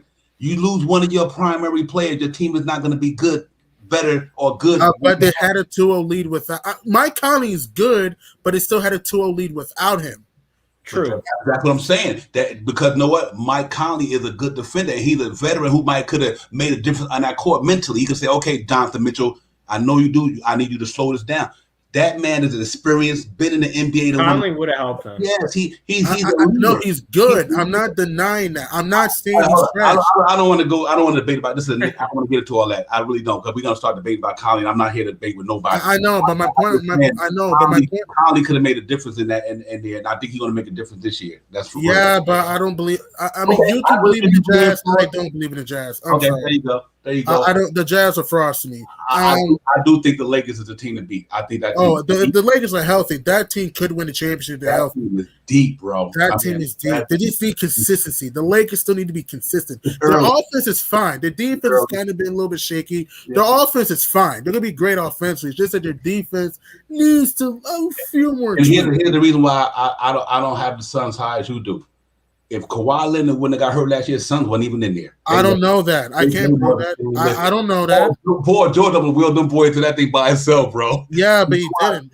But here's the thing: Chris Paul didn't play the first 2 games. I don't want to hear the Kawhi excuse. He didn't have Chris Paul the first 2 games. And let me explain, Divine. Game 2, right? Everyone saw it. The Clippers still had a 1-point lead with 0.9 seconds to go. You can't give up a dunk to DeAndre Ayton. The Clippers could have won Game 2. Game 4 without Kawhi. Remember, the score was 71-70 for like 6 minutes remaining. The Clippers missed 12 shots to tie or take the lead. That's the game, though. You can't blame the Kawhi injury excuse on that. You had chances. I think what I'm trying to say is this here. Kawhi Leonard would have changed that game. Here's one reason why. Markel Bridges wouldn't have been doing what he was doing, for sure. Kawhi Leonard is one of the best defenders. No, Kawhi is great. I'm not saying he isn't. He's great. Let me get a chance to speak, because I don't want to argue on the platform. Let me speak, and then you can speak. What I'm saying, in my opinion, Kawhi Leonard could have changed that game because he's that good. He would have made their defense had to play different. He would have made their offense. He would have shut Mikal Bridges down. He would have shut a lot of them cats down. That's what I mean about when you got players like him, Conley. When you miss players like that, your whole team goes different. Imagine look at the Lakers when AD went down.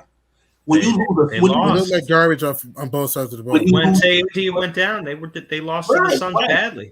You taking 22 points a game out of a team. You taking top defense. You taking leadership. You taking a lot of attributes off a team when you lose your star player. That makes a big difference. It's not that Divine's using it as an excuse, but it does. But the Clippers had chances to win the series without Kawhi. True, they did. They should have won Game 2 without him. They should have won Game 4. And don't forget, Chris Paul didn't play the first 2 games. We can't just ignore that. Also, Devin Booker broke his nose. He wasn't the same. Hey, hold up. Let me get my Knick people back here. Let's move off that. Sorry, Knick fan. We got to get back into some Knick talk. You got to be objective. Both teams were hurt, not just the Clippers. I agree with everything you said 100%. I'm not disagreeing with you. I'm not at all. I'm not disagreeing with you. I'm just saying that when you come to a superstar player who had 1 ring, you never out of a game sometime. I remember one time this team that was down 0-2 came back and won a championship. That shit happens. That's all I'm saying. You can't count. Kawhi Leonard makes a difference on any team. You know what I mean? That's just the bottom line. No, I understand that. But personally, for me, people are going to hate me for this, and I don't care. I honestly would have picked the Suns anyway. Here's why I say that. You can't ignore this. The Mavericks took that team 7 games, and the Mavs are worse than the Suns. People need to remember that. The Mavericks took the Clippers with Kawhi 7 games. I understand that, bro. I understand that. But the Cavs, just because the team do this, do that to you, on any given Sunday, momentum could change in the playoffs. That's why you play 7 games. That's why you play. Things can change. That's all I'm trying to say. Just like our next, we 5-3 right now. Just be 5-3 right now. We losing. Things can change. You know. Right. And no, let's say if Julius Randle have a better game, let's say then things change.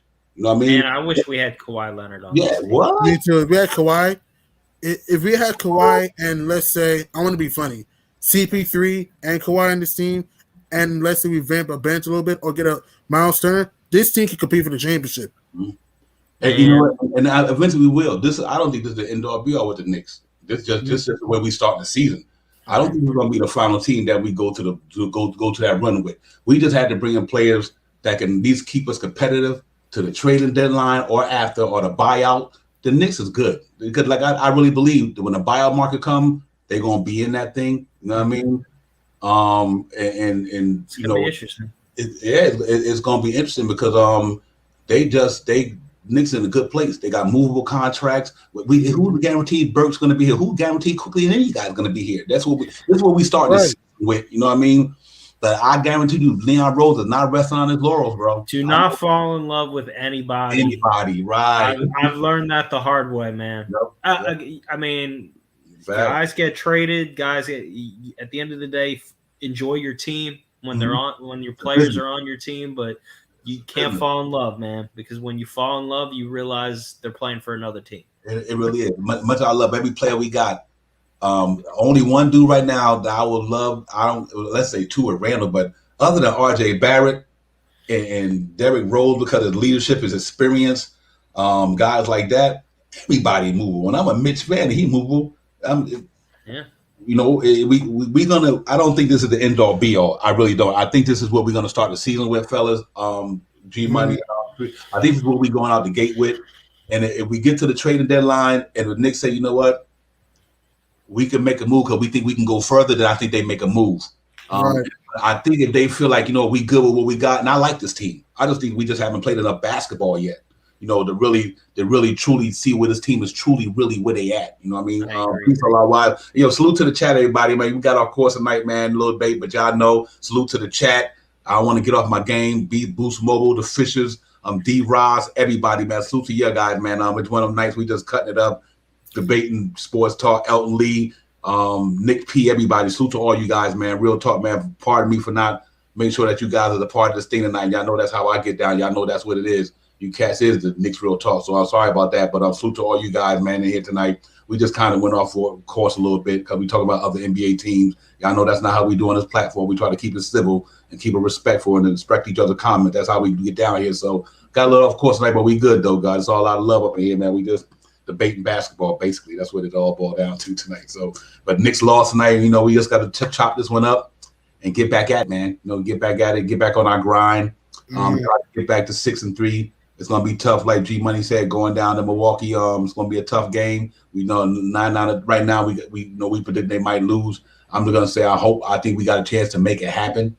You know what I mean? But I would love to get this win, man, and go back home feeling good about ourselves and try to recover from this 2-game losing streak because it's got us feeling a little disappointed with right now because we know this team is better than who they are.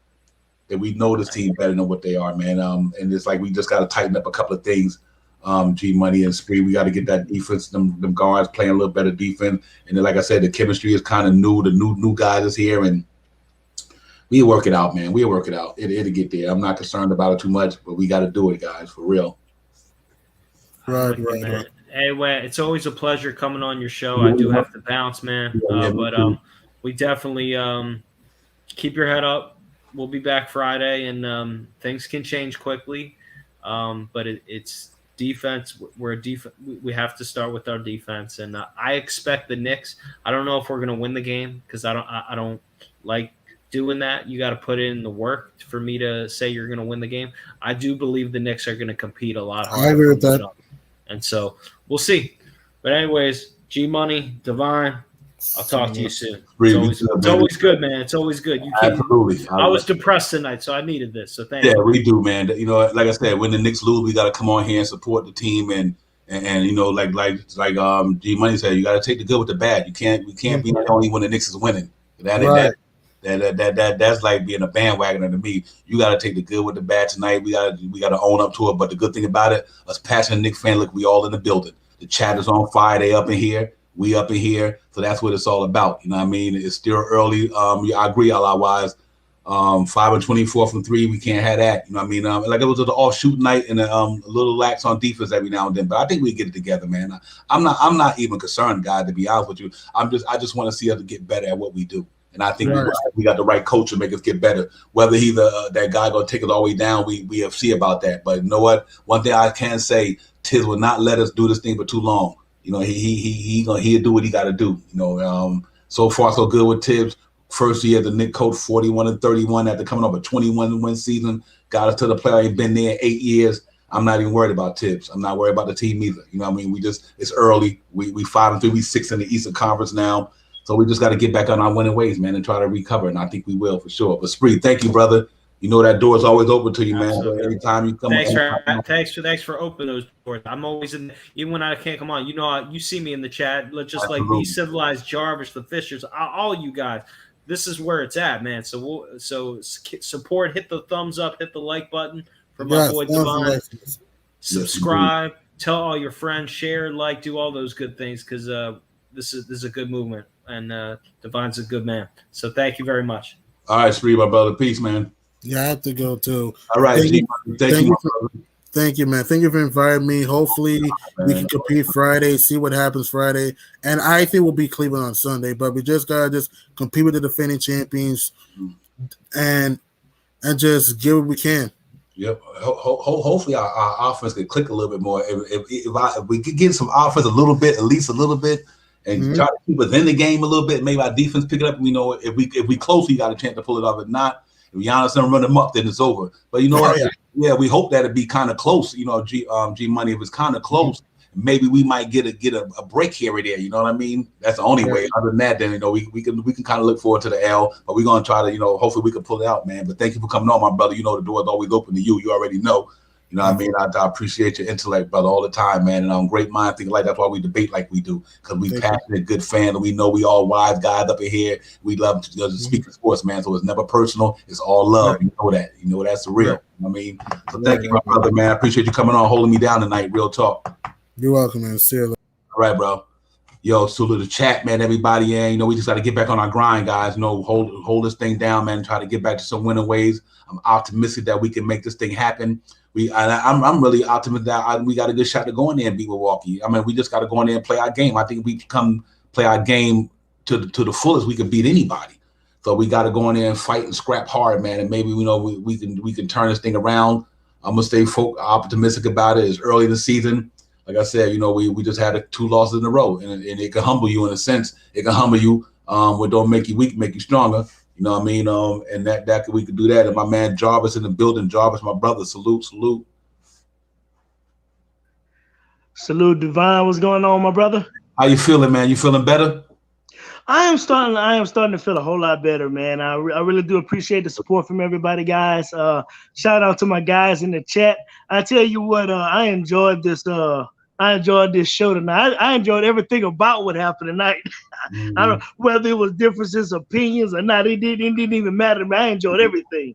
Right. Definitely Divine some things to clean up. Don't get me wrong, fam. But overall, it's to me the way I look at this overall, Divine. This is just good litmus tests just to show where we at and how we are progressing during the season. Where the weaknesses show up, getting more film on what we should work on, how we should go about doing certain things that Tibbs going to have to do as in solving the rotation aspect, certain things are going to have to be corrected on the team defense aspect. Don't get me wrong, but also it's just an opportunity to for him to evaluate this thing. Hey, man, you know what?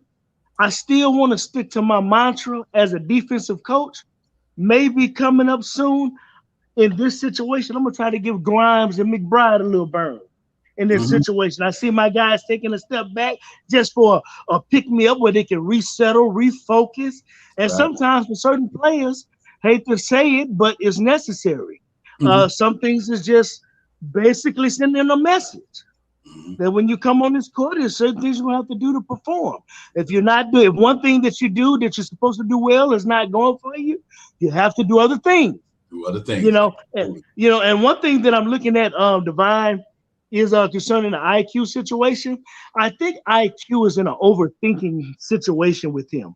He's usually doing good as an off-ball type of player, combo guard type of player, but he's trying to make the transition into showing he's a point guard, so it's requiring more thinking, more involvement of his teammates, setting him up, the offense and all that kind of stuff. And I think he plays a little bit freer and better, even mentally, when he can know for sure, I'm coming in the game because I'm expected to get buckets. So it takes a lot of the mental pressure off of IQs. I think he's overthinking things and therefore is shaking his confidence because things are not working out smoothly and it's not, transferring into production on the field. So I think he's kind of in a conundrum. So I think the staff have to kind of simplify his role a little bit more for him.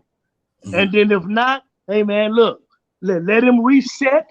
Let him evaluate the game a little bit on the bench just a little bit more.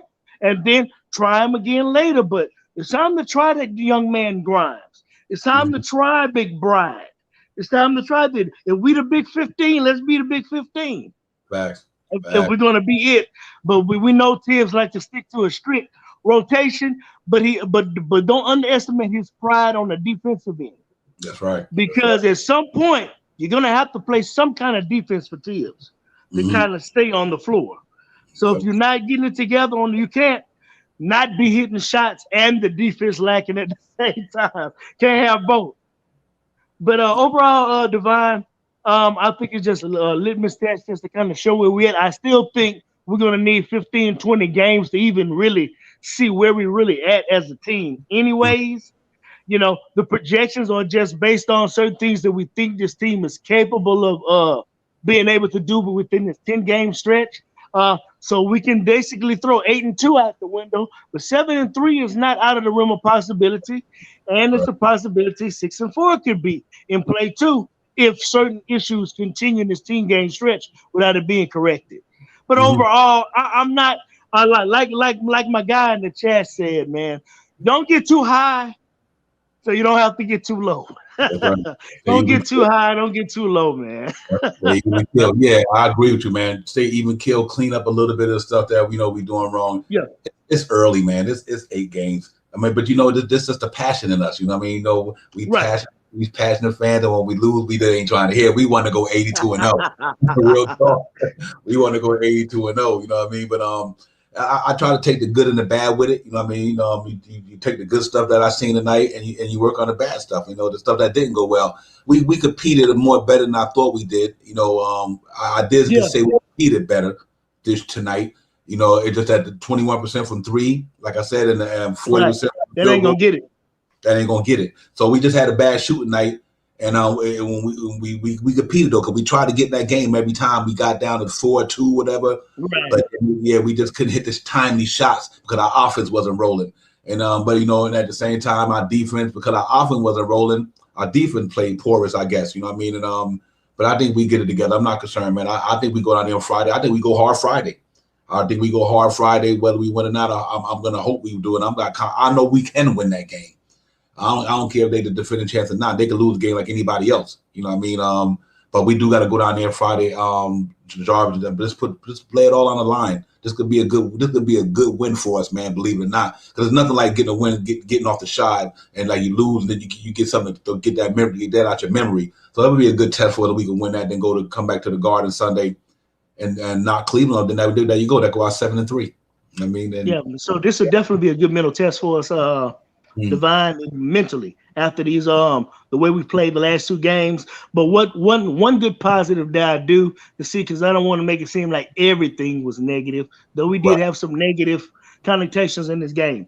But one good thing that I think can translate over is the fact that you're seeing some fight back more than you've seen last couple of games. You're seeing a little better fight, a little better. It's just the focus.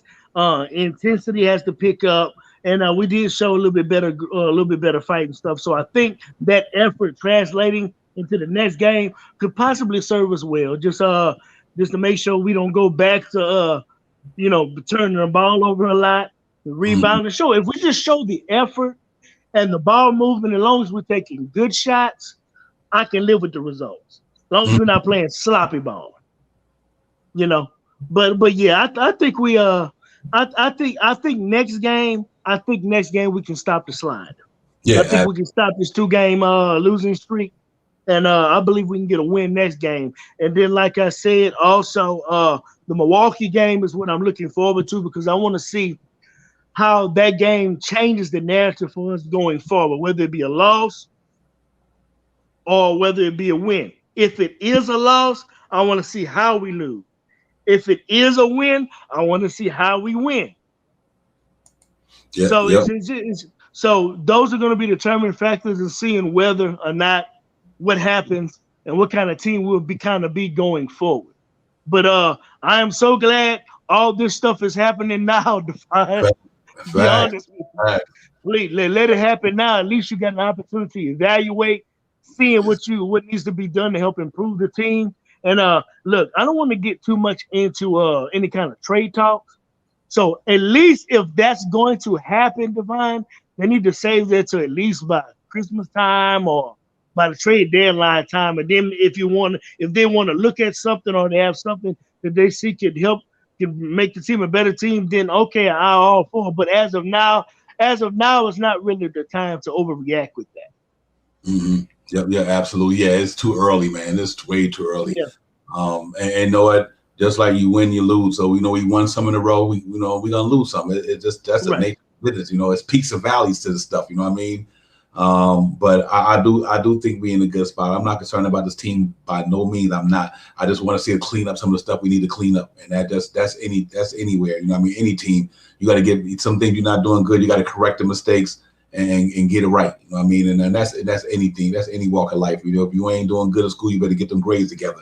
So if you ain't doing good on your job, you better get your shit together, because your boss gonna need you to be productive, because this is a business we in, and we in the business of playing basketball, and they just got to get better at it. You know what I mean? It's early, newcomers. Like I said, 3 guys in that starting lineup didn't play together last year. You know what I mean? So it's 2 of them guys. You know what I mean? They trying to figure this out.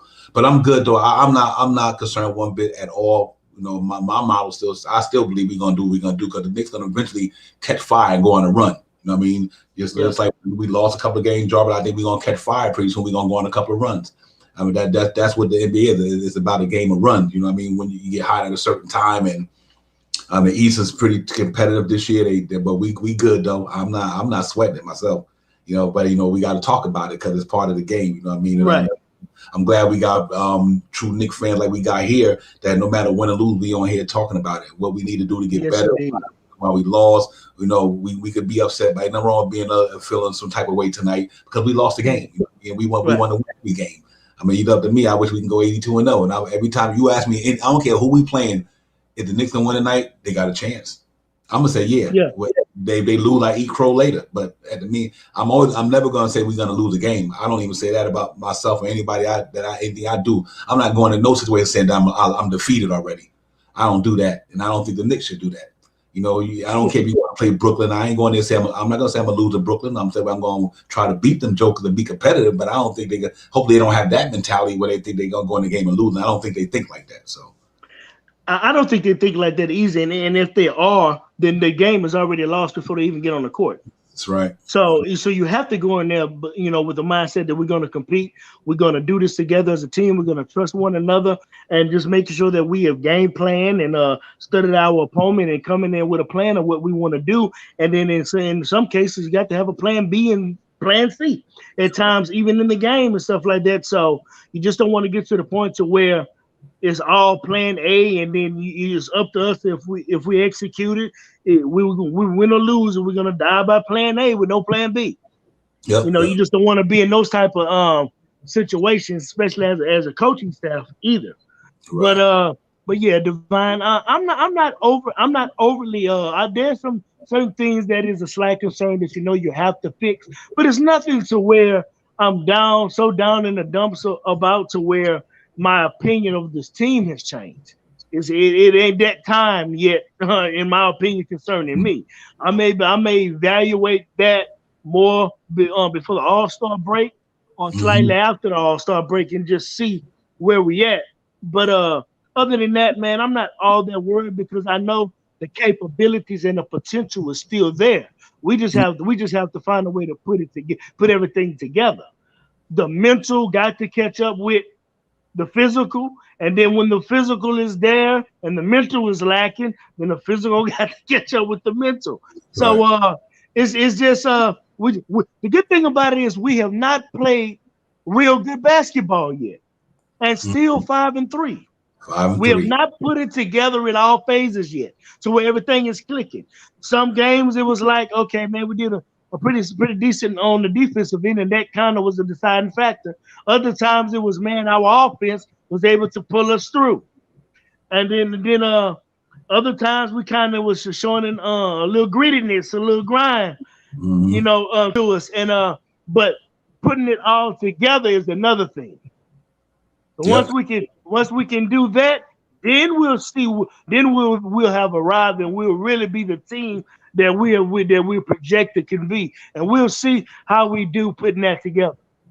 Mm-hmm. Yep, absolutely. Yeah, I think most for the first. What's interesting to me, right quick, is 5-3.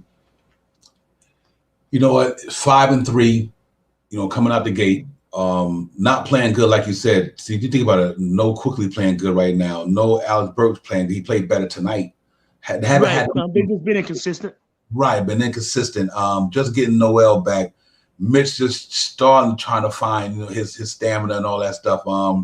And so and Julius Randle for what it's worth. Right now these last couple of games he just haven't been Julius Randle, but he little lapses here and there, little mental lapses here and there, but that happens.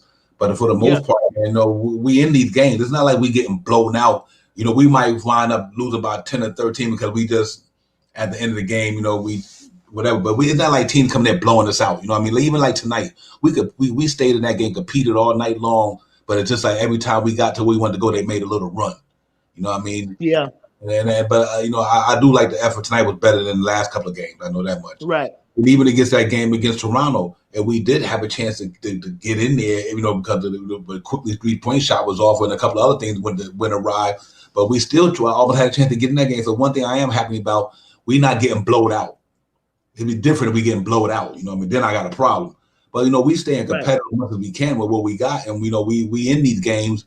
We just, but we're not able to make that run, at least contain their run for some reason. But we are fighting, the best we can with what we got. And I think like Kimber just got to get settled in a little more. And I'm not, like I said, the last couple of games he was knocking it down, doing his thing. You just got to give Brogdon credit tonight. You got to get him. You got to give Miles Turner credit tonight. The boy was shooting the ball from all over the place. Yeah, Karis LeVert. You just got to give them their flowers tonight. But I'm not. It's just one game for me. I'm not. We still over 500. Come to me when we 3-3. We were 3-5. That would be different for me. But right now we were 3-5 last year. What happened? We turned it around. Went on a 9-game, by the 41 game. I think we do the same thing this year. I'm still in the 50 win mix. I'm not wavering because of 2 losses in a row. Get up 5 or 6. Now that's a whole different story. You know what I mean? Exactly. We get up 5. Then I'm like, okay, something wrong here. You know what I mean? I don't care how the East got. We got good too. We shouldn't be losing like this. So let's just hope that we get this thing going, man, for sure. I think we'd be all right. Yeah. Yep. But yeah, man, I appreciate you coming on, my brother. Real talk. I'm glad you hopped ahead, man. Just come on anytime you want. The door is open for you, brother. Real talk. Anytime. So appreciate that, Divine. Just wanted to show a little support to my guy. Man, salute all to the chat. Boost Mobile, Shot Powers, Be Civilized. You got those guys, Knicks 100, Will Salkin, and the rest of the crew, man. Yeah, man, y'all was on fire in the chat tonight. Love Alton Lee. This was good. This was a good dialogue night. It was a good. Other words, Divine. This was a good therapy session. Absolutely. This was cathartic, man. It was needed on so many levels, man. Yeah. Yes, indeed. For those that felt like they needed to vent, you had that opportunity. It was that opportunity there. For those who feel like you needed some kind of positivity or encouragement, you had that. If you needed a break from Knicks talk, you had a small moment of that. Courtesy of my man Divine and G Money. So we appreciate that. And then on top of that, also what I'm seeing too is I love the thing of giving the takes, but we're not giving our team any excuses. I love the credit that is given to the other team, because that's just what it is. Indianapolis and Toronto just came out there and just flat outplayed us. Period. Yep. Yeah, you gotta get credit with credit. That was the bottom line. So a good thing about it is Tiv has this tape.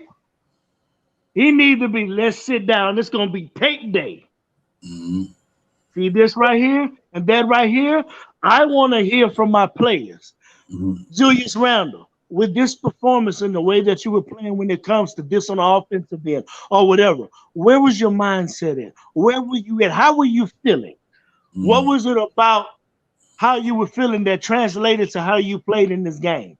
I want to get into the mental makeup to each one of my players that I felt wasn't playing up to par. IQ, what is it?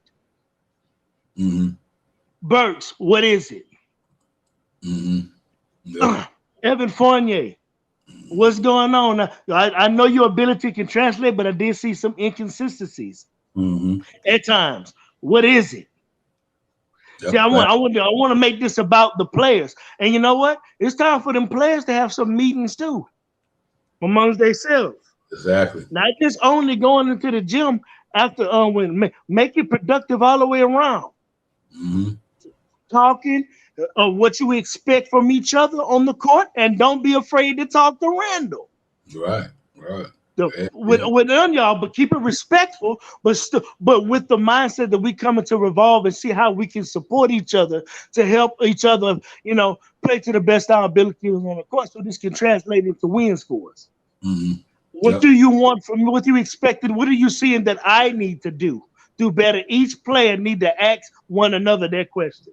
Yep, absolutely. What do I need to do with my game that could best help you on the court? Mm-hmm. Those type of conversations need to be had amongst the players themselves. And then once you get together with a game plan, take it to leaders, take it to the coaches, take it to the staff.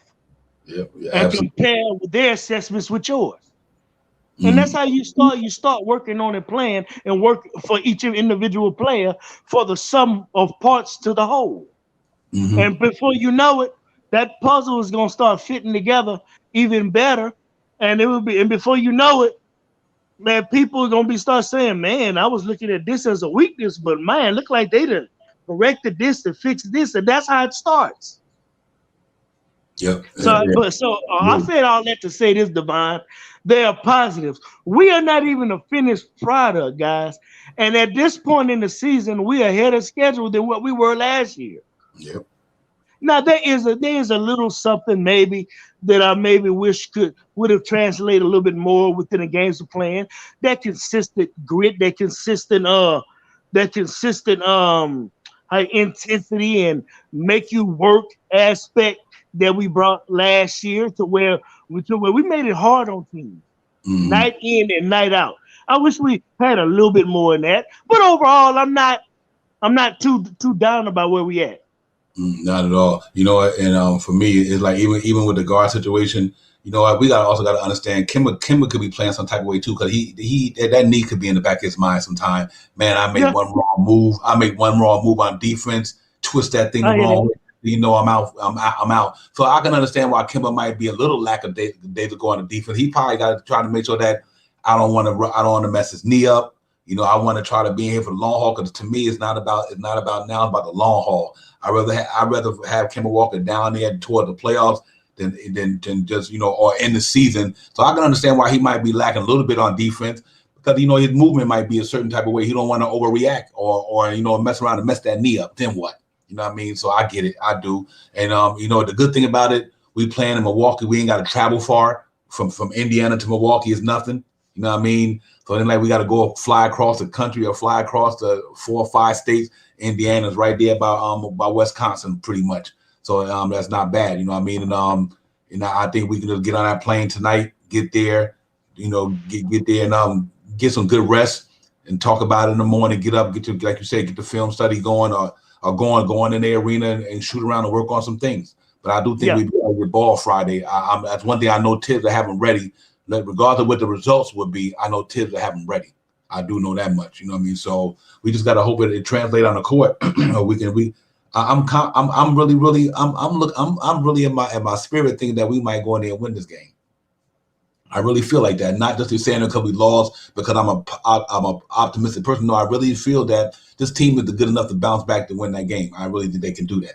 I think they got more pride than a lot of people think they got. You know, RJ Barrett, man, they got pride, man. I know they're competitors. Well, especially in the Milwaukee game, look, Divine. Long as the thing that we have to battle a little bit better on is on the offensive rebounding board end. Can't let them be out. You can't let them have more activity than us, man. Getting the loose balls and you know, and because that's a high energy type of team, Milwaukee Bucks. We limit those second chance opportunities. Don't turn the ball over a lot. Get back in transition and move the ball.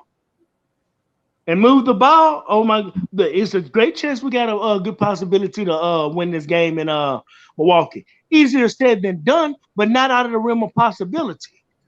You know, and I like the fact, Divine, that even though we haven't played in particular great basketball, this has been a road stretch too.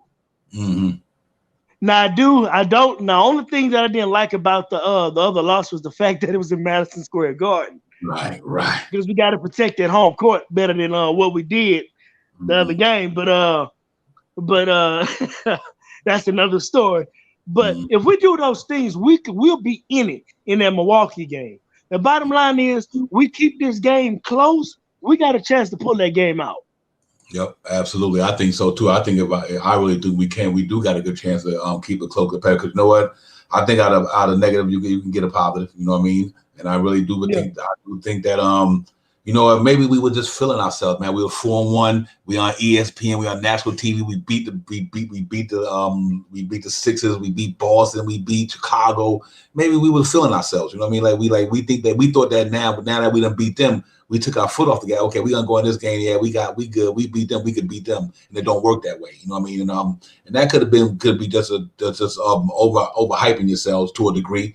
You know what I mean? Let us overhype y'all. Y'all need to go in there and stay focused. Let the fans overhype y'all. Let us go through all that. But the players need to know, don't take no team for granted. We're not the one playing. They're the ones playing. So, yeah, we can overhype more. But they need to go in there. Every game they go to, they got to go in there and say, we're going to compete and battle for 48 minutes and we're gonna execute, and we're gonna do what we got to do, and that's what they just got to do, and I think they will. So yeah, I'm not mad, man. Like I said, we wasn't going 82-0. You know, we wasn't going 72 and this and that. We all had predictions, and I'm sticking to mine. I think we will reach it. But you know, so we're gonna lose game.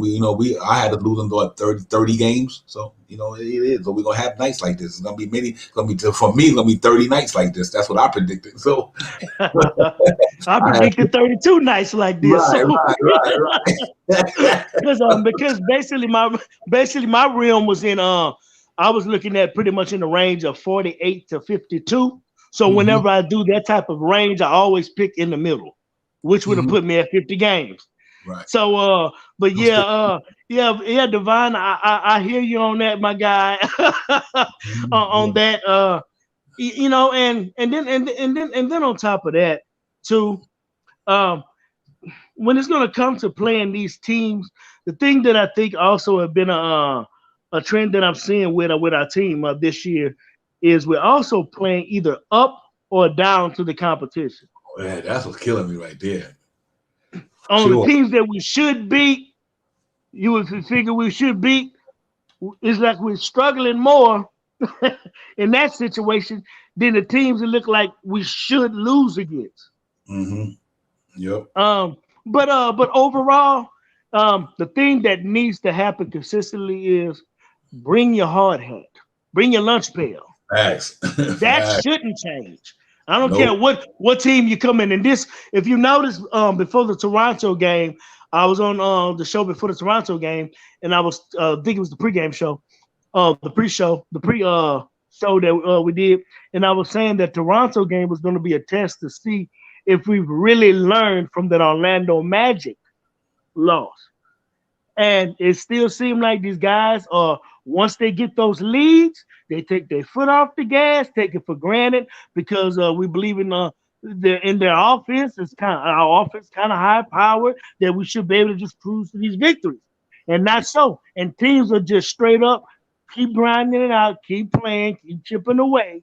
And sometimes when you take your foot off the gas, you don't automatically get that that sense of rhythm back, that the way you were playing. You don't automatically just get that back. And when it seems like you're trying, sometimes it's too late. Sometimes when a snowball is going down a hill, it's too late. When the avalanche started coming, you're not gonna stop it now. Yeah, and now you're in the dogfight because teams have got confidence. Yep. And a lot wide, you dead on with that, brother. There's a lot of parity in there, God. Peace. There's a lot of parity in the league in the East this year. There's a lot of competitive teams. Everybody got better. The East is amazing this year. They have really stepped their game up this year in the East, man. And so it's going to be competitive all the way through, man. And that's why them people had a lot of teams winning 40 games or 42. That's why they had a lot of teams only winning 40 games. I understand why, because it's a lot of competition in there. I mean, look at Cleveland right now. You look at teams that you even thought weren't going to do what they're doing, and a lot of teams that we know they was going to do it, finally start to do it. You know what I mean? So.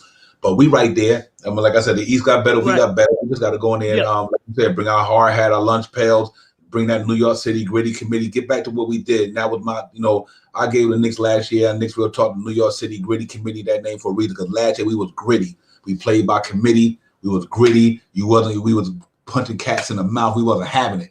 And we just got to get back to that, we got to get back to that grittiness, man, that New York mentality, that subway ride and that taxi cab driving up and down the block, going to work, hustling, grinding. I don't know you, you don't know me. I ain't speaking to you. I ain't speaking to me. We got to get that New York mentality back with the way they got to represent that city. And we got ball players that should represent that city well. We got Kemba Walker from the city. We got Julius Randle adapting to the city. RJ played, was almost practically could have been raised in the city when his parents going to the university out there and Nerlens Noel and all these guys, they know what New York is about, you know what I mean? And we just got to get back to that. Todd Gibson from New York City. Derrick Rose played in New York already with the Knicks. He from Chicago. That's just about the same, if you ask me. So they just got to get back to that grittiness, that New York City mentality, and that hustle and bustle and grind and grit, and show and prove. Just go show and prove. You know what I mean? No show and tell. We got to show and prove now. We ain't no show and telling no more. We got to show and prove what they made up down there. And build some good habits and keep building these good habits and get back to the basics. And I think we'll do that, man. We're going to be good. I ain't sweating it. I know I'm not. I really not. Yeah. Hey. Yeah, I say enough said on that. Divine. I'm still very optimistic concerning this team. Thing that when they definitely got some things that they need to just go straight in and work on and make it. Some things that you work on got to be like priority, order of business number one. We're gonna start correcting immediately, getting back to this. So some things has to be like a priority. They're corrected, and one of them is definitely gonna have to be the team defense aspect, and the other one is that offensive rebounding. Mm-hmm. If we can kind of limit those teams to and with the focus and the intensity and sense of urgency. So that's just going to have to be the fact that players just going to have to just get fed up and disappointed with how the things have been turning around and determined that they're not going to be there. We can't make you have that. You got to want to have that. So you can't look at your performances and just be say, well, we'll approach it or eventually we'll correct it. No, this needs urgent attention and urgency. When you look at it like that, then the mentality changes. Then you're going to see it on the display on the court because you'll say, oh, man, they're playing with much better intensity, much better sense of urgency. Look how they're hustling. Look how they're doing this. Once that becomes priority, because if not, we got good pieces to where we can actually do something pretty good this year, but it's got to produce on the court. Right. We can't make you have the sense of urgency. You got to want it. You got to not be satisfied with how things have turned out. So that's why I said this is going to be a good test for them mentally. Yeah, we know Milwaukee coming up. We know. Mm-hmm. They know. So how you going to approach the Milwaukee game? Like you approached the Orlando game? Like you approached the Toronto game? So do you want a different outcome or you want the same? Right. That's right. They're saying they're already going on in their mind. I'm going to tell you what Milwaukee's thinking in his mind. We're going to start getting our rhythm together and back at the expense of the New York Knicks. It's going to start this game. Because we're going to show we got to show the league and everybody else, especially New York Knicks, that we are the defending champs. And just because we 4-4, don't mean that we are necessarily just a 4-4 team. We're a lot better than that.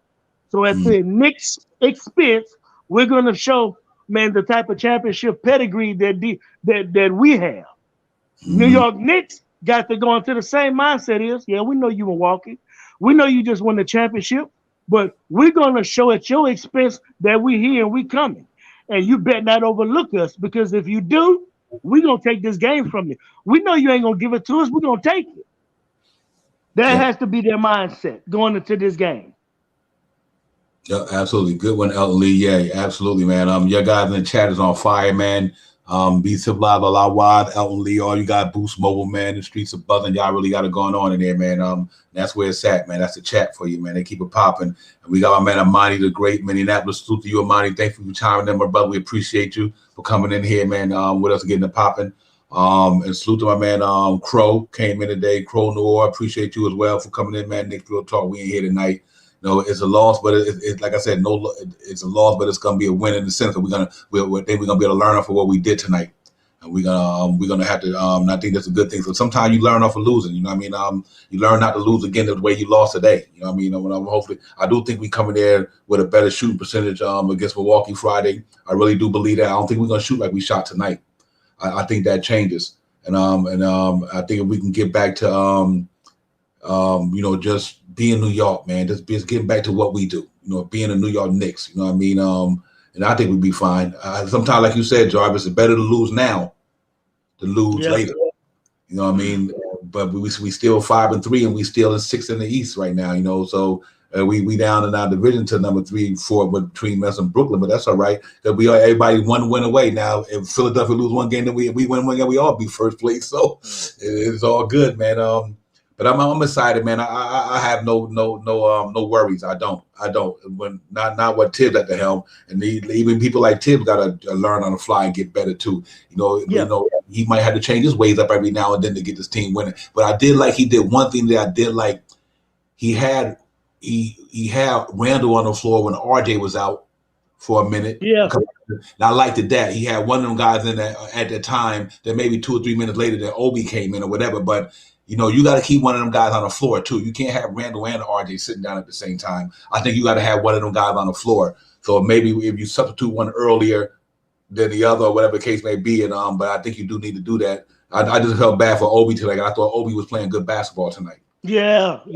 Good basketball. I think he even was a little settled. I see when he walked to the sideline, he wasn't happy about that. You know, you could just tell by his demeanor. Not that he threw a tantrum or anything, but you could see it in his face, like, damn, I want to stay in here. You know what I mean? But I love that too, because he got the competitive fire, and I was happy about that. You know what I mean? I like to see people like Obi get a little bit of meanness to him.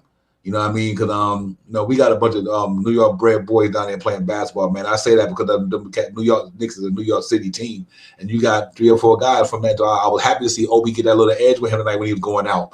I was happy about that, you know, because I want Obi to get a little bit more fire, competitive fire in him, like get a little, you know, he's a real humble dude. It seems like laid back, happy-go-lucky guy, whatever the case may be. But I want to see him get a little bit more rugged, more of an edge, more playing with a chip on the shoulder. Yes, because that's going to even translate to even crashing them boards. So his overall mentality of the game, everything gonna be, give me that. This mine. I'm about to I'm about to attack. I'm about to do this. When I'm in transition, I'm calling for the ball. You know, you're gonna see his overall makeup change, and that dude's gonna be harder to deal with. And I think some of that, Devon, is kind of a key to what you were saying on finding more minutes for Obi. At the time when you got to make sure guys coming in, taking Randall out a little bit at times to be able to put Obi in there. And then at times, only in certain times, certain matchups, you might can have Mitch, Obi, and Randall on the floor at the same time. You can do a little bit of that as well. So there's ways that they can do it. It's not that you want to do it for long stretches, but there are ways that you can feel when you need that extra size in the game that you kind of feel out when you need to do that. And also, Elton Lee made a good point, man. That whenever our point guards are kind of struggling with guys getting in front of him, his own Fournier to kind of pick it up a little more defensively. He has shown that he has some potential with that. It's just got to be consistently. See, defense is effort and a mindset. Exactly. And that's what's so good about these guys in the transition, because Tim's being a defensive coach. He demands that you play defense. So you'll see that. That's why you're seeing it inconsistent effort-wise with Fournier, is because he's known more for being an offensive guy. But I know I got to focus on defense too to play. So you see it in spurts with it. But boy, once that really clicked with him and it got into his mind that even if my offense is not falling, because I know I can get my shot, I'm still going to focus on making sure I keep my man, I keep my man in front of me. I go over in the right rotation in certain spots, you know, and you just play with that effort. I believe it's going to bode well for him, because the guy can get his offense off, he can actually create a shot for his teammates. So I'm not worried as much about his offense. It's just if he forget it in his mentality, that effort on defense, game in and game out, is going to vote much more better for the team. Yep, absolutely. CT, my brother, man, thank you for coming back in, man. Got a little break in action. Salute, CT. Salute. You might be on mute, CT. Salute. You got me? Yeah, just a little low. I hear you now. Yeah, salute, Kings. Yes, sir. You still at it. What a great post game. Still at it, you know. Yes, sir. Man. Hey, we love to drown our sorrows together, you know. Exactly. Talk about a loss for hours. Could talk about a win for hours. Yes. But hey, it's an 82-game season, and we're just 7 games in. Eight games in. 8 games in, you know. Yeah. It's gonna be long. You know, and I was telling them we predicted certain types, so we all have predicted how many games we win. So that the case for me. Like I told him, we got 30 more nights like this. So So get ready for it, But everything is a good learning experience for the Knicks, man. We last year we started this come up last year, and we're gonna continue to come up. Ain't no need to be jumping off the ship now. It ain't that serious. This ain't the Titanic. I don't even go there. So need to be jumping aboard and all that good stuff. Just maintain, man. Just maintain your your feeling, your positivity about the squad, man. And at the end of the day, we'll be there. But I do think, like I was saying, CT, I was telling Jarvis, man, we ain't got to go far to go to Milwaukee. From Indiana to Milwaukee, that's right there. You know what I mean? So ain't like we got to have a long plane. We had a long plane ride on the plane, thinking about how we lost tonight. Getting that, we ain't got to go that far. Get it out your mind. Wash it away, and just kind of come back to Milwaukee and be better Friday. That's all.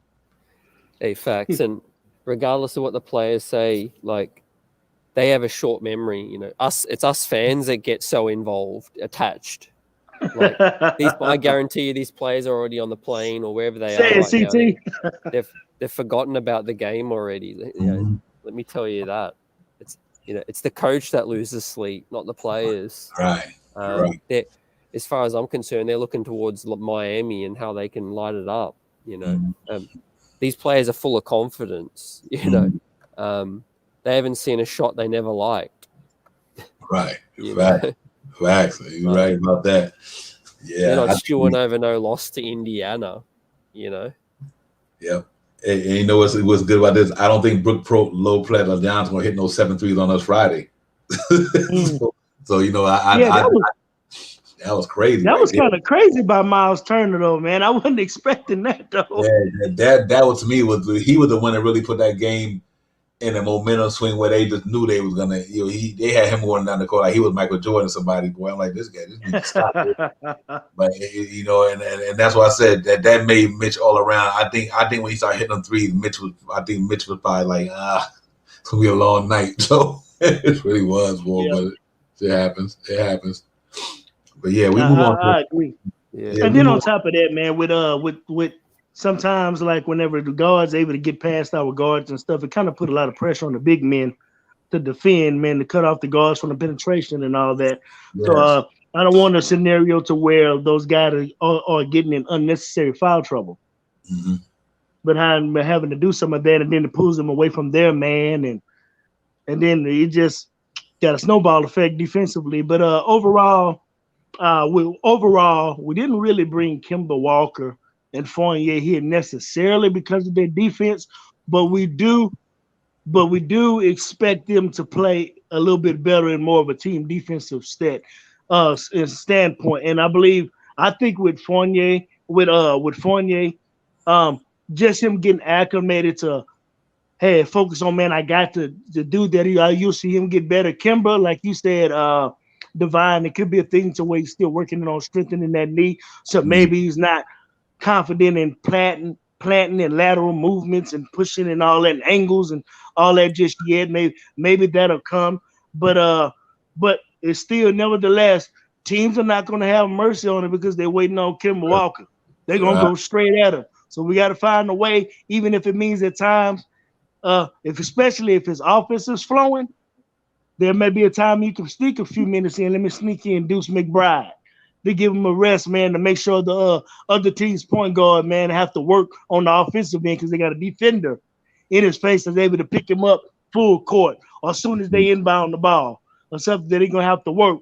And then put him in there 2 or 3 minutes or maybe 4 minutes. Then put Kemba back up in the game or D-Rose or however, just to give him a little breather and so that they won't obviously be taken advantage of on the defensive end. You got to hide him right now. Right. Yep, absolutely. Yeah, you do, CT. You got to hide him a little bit.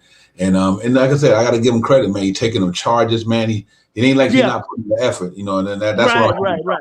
He ain't putting the effort, but I understand what he's trying to do. I really do, man. I bet you Kim Walker, man, I just want to get this far up in the season.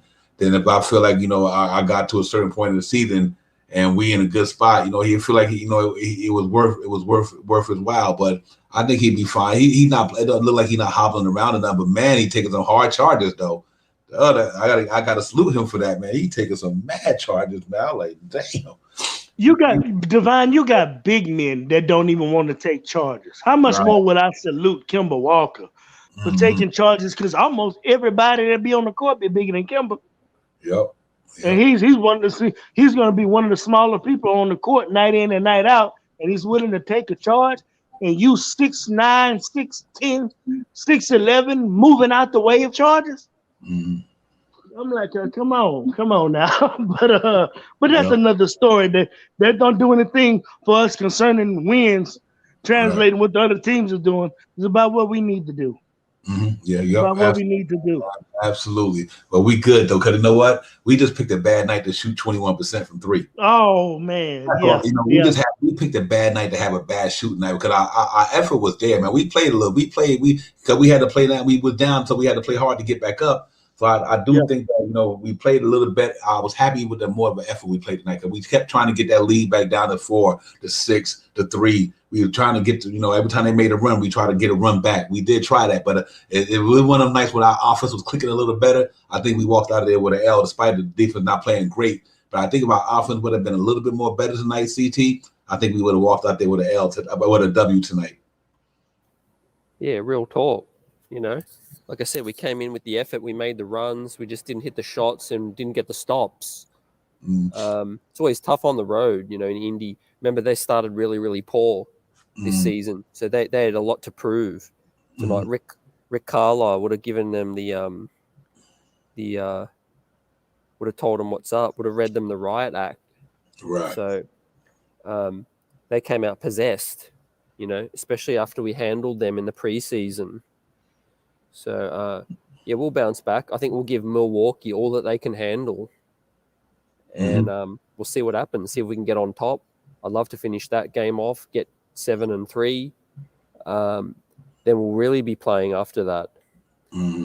Yeah, absolutely. Yeah, I think we can make it happen. We get that 6-3, then beat that Cleveland. That not like we want to beat them. We want to beat them because they miss a player, but we got a good chance to beat them without Larry Marketing and Kevin Love. And that's why I kept bringing that Obi thing up, guys. If the Cleveland Cavaliers can play Larry Marketing at the 3, why in the world the Knicks can't put Obi Toppin at the 3 with Julius Randle and Mitchell and RJ? You know, at a spurt, you know what I mean, or whatever. I just think they need to try that. You know, especially now that Noel is back.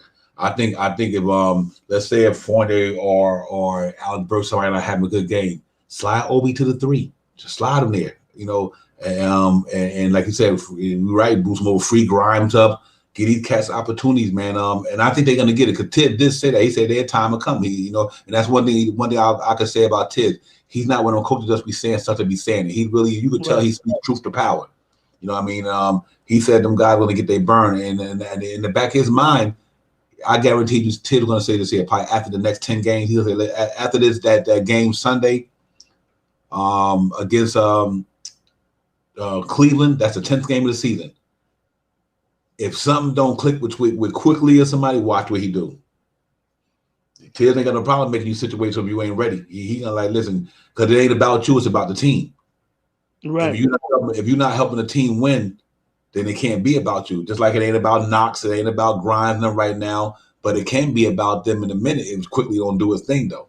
You know what I'm saying? So, you know, and I understand that. You know what? Next man up. You know what I mean? Next man up. You ain't nobody guaranteed on that team. You know, only person I think should be guaranteed right now is Julius Randle and RJ Barrett right now.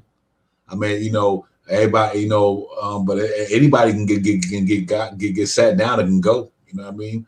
So I think if Quickly have a couple more bad games, I hope he turn around. I like Quickly, man. I'm not wishing nothing bad about him, but if he don't get it together for his sake, he got to understand something. It's a young man right behind him that's hungry.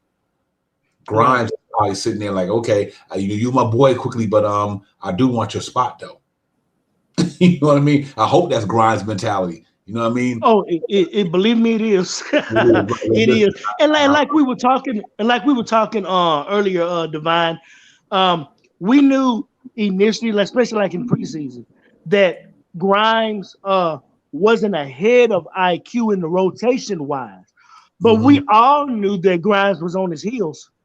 That IQ couldn't afford to relax and think his spot was secure just because he was there last year.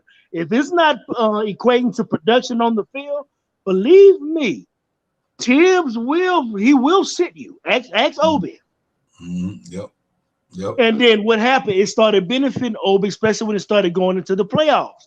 And later in the season, he started looking better, looking more confident. Wasn't looking as lost, looking like he knew exactly what he was supposed to be doing more on the court. So, but that's why I even made a statement even after last season. Whenever we had picked those guys in the draft, I said, man, if anybody has to be careful, it has to be IQ. I said, because let me tell you something. You got some hungry lions behind him, and and it's just a matter of time. If he doesn't do enough on that court, you will see Grimes. And to your point, Divine, Tibbs did say those guys will get their opportunity. And he did not say when. Right. So we could be thinking more long-term than what he's thinking. We might see those guys sooner than what we think. You just never know with Tibbs. Yeah, and there's nothing wrong with that too, CT, because it couldn't be a better time to get them some boys some burn right now because it's still early. You know what I mean? Yes. And you get them early. And I do agree with Allah Wise. His defense has got better this year, Allah Wise. That's real talk, bro. Quickly, defense has got much better. Yeah, this year. It has. It has. And like I said, and I'm confident quickly. I'm the one I let the man just right now just going through it. What I think he's overthinking it because one thing he's never been that's what I think. Confidence. He never lacked confidence. Quickly would shoot a ball when he ain't got to shoot it. That's how confident he is. So he might need to get back to what he do, man. Just be quickly. Don't worry about the point guard stuff right now. Just be quickly. Knock that shot down. Get that floater going. And then, and be unselfish, but sometimes you got to be selfish. He might start to be a little bit too selfish. I mean, unselfish. I'm going to say he's a little bit too unselfish right now. He might need to get back to being selfish a little bit more. Quickly, man. That's what you did. When you was open that corner, you never if you was open, you shot that ball. Stop thinking, just shoot it. If you open, Tim ain't going to get on you, shoot the ball, bro. Tim said that if you open, shoot it. The best shot is the open shot. Forget all that shit. If you open, you better shoot that ball. That's what you do. You know what I mean? And I think he got to get back to that. And I know we playing a different style of offense this year. We're moving the ball a lot and everything. I understand that. But if you are open, you got to shoot that ball quickly. And that's what I hope we get back to. He had a good floater tonight. Had a couple of good little drives. So I think he'll come around. It's just that him and Alex Burks is right now. They just got to get on. They got to catch their game. Alex Burks picked it up a little bit tonight. CT, I was happy about that. Like he shot good, but him and quickly just got to get back to what they do. But we need them on that bench because them two, other than Derrick Rose, that main 3-point shooters down there. So we need them. We need quickly and Alex Burks to get it popping. Yeah, absolutely. They light it up for us, and I think it's hard for a player to adjust after the team gets more talent. Like last year, Quickly knew the team relied on him to score in order to win. Now you bring in Kemba Walker, you bring in two other rookies, and suddenly you're starting to think, okay, I can be more passive now.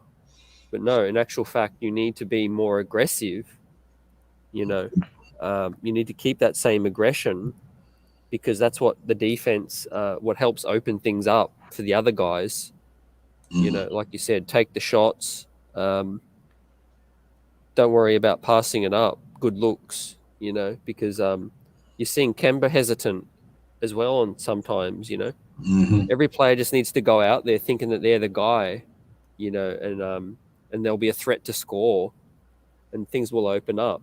Right now, they're overplaying. The defense is overplaying us. You know what I mean? You see us hounding the defenders are hounding our guards. I'm like, man, you got to do something to get them off you. Like Tibbs spoke about, you got to own your space. Facts. The dude's hounding you. Set a huge pick. Send him to the floor. If a dude's hounding you, go back door for the alley-oop like Obi Toppin. There's a counter for everything. There's a counter for everything in the NBA. If a dude's playing up on you, do something about it. Absolutely. Not intimidating, but even take a step back. When you got to use your whole body, your elbows and everything. Not throwing an elbow at nobody, but to get him back up off me, dude. Whatever. You might have to not swing it at his face, but when you got that ball, you got to make your back up off me. If not, one of these elbows gonna accidentally hit you upside your head. You know what I'm saying? Yeah, facts. Can you guys imagine what if Mook Morris was here? Right. What would have been done? Oh yeah, I would have liked that. Mm-hmm. And another thing too, man, I'm seeing sometimes I think in certain situations, certain individuals overpass. Because you had times that I've seen throughout the season where Fournier had certain shots, and instead of him taking it, he would try to look for a pass. I'm like, man, that's the shot you take. You know, and another thing too, sometimes I've seen like with Timber and certain players, they're trying to drive too far under the basket in traffic when sometimes the pull-up jumper is the way to go instead of trying to get all the way to the basket. So it's just certain little things that they would have to kind of recognize, pick up on, that needs to be pointed out even when they're looking at tapes. So I think the staff need to be clear when they mean what they mean by you know how sometimes say like your mother may have said, I want you to clean up the kitchen. And or she might have said, I want you to wash the dishes. When she mean clean the kitchen. Sometimes sometimes you have to really explain what you really mean when you make certain terminology to your team. Because sometimes certain things play out a certain way that they think you mean and say, well, you know, yeah, I want you to move the ball and get the best shot. But when you have the advantage in this situation right here, the best time to shoot is you. You're the best scoring option in this situation. So I think certain things need to be pointed out like in detail and in nuances that can cause them to say, okay, I see what you mean. Pass the ball, but whenever I have the advantage over a team, take the shot. Yep, facts. Rich. You know what? Absolutely. This is what we're gonna do. We're gonna get up out of here. I'm gonna try to get some last thoughts and CT. Hey, CT, what's up on Friday night? The late night when you close the post game for you? Yeah, I'm good. Yeah, I'm good. That'd be like you got that'd be like Saturday for you, so you got the day off, right? Yeah. Facts. Okay, so I do the pregame and then you do the postgame. That way we can lock it down Friday, have a whole marathon. I think the Knicks will be on national television. We want to see if they can get this win and make us get ahead, get it popping. But y'all brother, give me some. Is that televised ESPN, Devon? That's gonna be on ESPN, right? ESPN, yeah, I think it's ESPN. Yep, absolutely. 7. But you know they waiting for this to be televised. Yeah, especially if the Knicks have a bad game, you know that's gonna be right up their alley. Yep, absolutely, but we gonna get it popping though, man. I think this is where the losing streak stops. I think we pick it back up in this the Cleveland game. Not that we underestimate them, because you do take this one game at a time. I don't say that because I believe they're just gonna be just so easy to beat. It's just I believe that we'll get back on track to playing kind of how we was playing whenever we was going on that little win streak before we had lost the first game. Yes, indeed. Absolutely. Well, then we're going to get up out of here. My great show, man. I'm glad we got to be honest. I'm glad you stayed in here and we represented. That means a lot to knowing that, even on nights that we take L, we can get some positive about all this stuff. So, and that's real talk, man. So I'm glad we stayed up in here, man. We did the thing, but it is 1 a.m, 1:15. That's cool. I'm good. So I get up on my grind tomorrow, but CT, my brother, thank you for coming in. I know you out there on your job grinding, but I appreciate you coming in. Jarvis, you already know. So y'all brothers know how we get there, man. And my man B Civilized said Jordan Poole hit 7 threes tonight. I like that dude, man. For Golden State. Yeah, Jordan Poole. Jordan Poole been playing some good ball, man. That's a pretty good young player. Don't sleep on that youngster, man. Wow, Elton, 6 a.m., brother, tomorrow practice. You got to get it pop. You got to get in there, Elton. Appreciate you hanging out with us tonight, man. Real talk. I appreciate you, brother, for sure. A lot wide people already know, man. Y'all enjoy y'all next day, man. Y'all enjoy Thursday, man. And we'll see y'all Friday, man. I'll be on about 5 o'clock, I guess. CT gonna knock out the post game that night, and I'll knock out the pregame. Hopefully we coming in and we get the energy popping at the Knicks Real Talk on the pregame. Then we get the energy popping when we down there and go beat Milwaukee. We going down there to fight, man. Let's go down there and fight. Let the chips fall where they may, but we got to go down there and fight, though. Yeah. Go down there and go down, like you said, try to put our hard hats on, get our lunch pails, strap up, get our Timbs on or whatever, our construction boots or whatever. You know what I mean? As long as that happens, Divine, I'll be happy and live with the outcome. Facts. Bring your hard hat. Let's get in these guys. Let's invade some space. Let's let them know this not gonna be just no easy win. Just because we coming at your home, and I know y'all looking to get on track, you're gonna have to work for this victory. Facts. Let's go up on there and then make it. Let's put this effort in to make it tough on those guys. Mm-hmm. Yep, that's indeed. Because we had a little bit of effort going tonight. I like the way we compete tonight, so we compete a little harder Friday, man.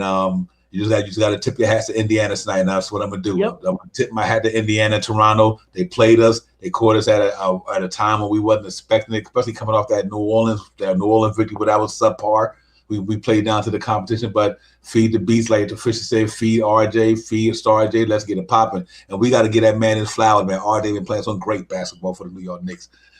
If there has been a positive come out of it, Divine, yes, has been the emergence of how RJ is playing. So I'm happy about what's going on with RJ. So, man, boy, look, one game at a time, Knicks, to our Knicks players, can we put it together for 48 minutes? That's all. At least we got to start at least one game. Start it off. And let's start off against Cleveland. Facts. Absolutely. And you're right, B. Sibla. He playing like a star, man. Star J. Barrett is the real deal, bro. I mean, the last 4 games, he averaged, what, 25, something like that, or around 25, I think. Ooh, that boy on fire, man. And I like the way he tried to get us in that game tonight, though. You know, definitely he tried to keep us in that game tonight, man, and he kept. Man, I love his game, man. Run a couple of plays from the top of the key for that boy. Put that ball in his hand for a minute up at the top CT. You know, I don't care if it's 3 or 4 plays a game. Let RJ initiate that offense a couple of times. Let him go downhill and see if we can get the ball or kick it drive, kick it out or shoot to get an and one or whatever. But I would love to see him do that, CT. Just initiate the offense a couple of times with him. Yeah, I agree. So, hey, Divine, I don't mind seeing that. Sorry, CT, I don't mind seeing that. Sometimes too, but let me ask you this: you think if they're gonna do that, do it more once they cross half court? Yes. Oh, okay. Yes, absolutely. Okay. Wait till they get past. Wait till they get cross half court. Then set the offense up, and when you get the ball in his hand, let him initiate a couple of times, even if it's 3 or 4 times. Okay, yeah. Yeah, you know. Okay, I agree with that. Remember last year they should do a Randall a lot. That's all they did last year with Randall. They got cross half court and everybody was giving Randall the ball. That was the whole Knicks game plan last year. But I would like to see them do that a couple of times with RJ a few times. You know, because I think it seems like he's getting to the cup real good this year. You know what I mean? And just to draw that defense, and he got that body strength now where he can.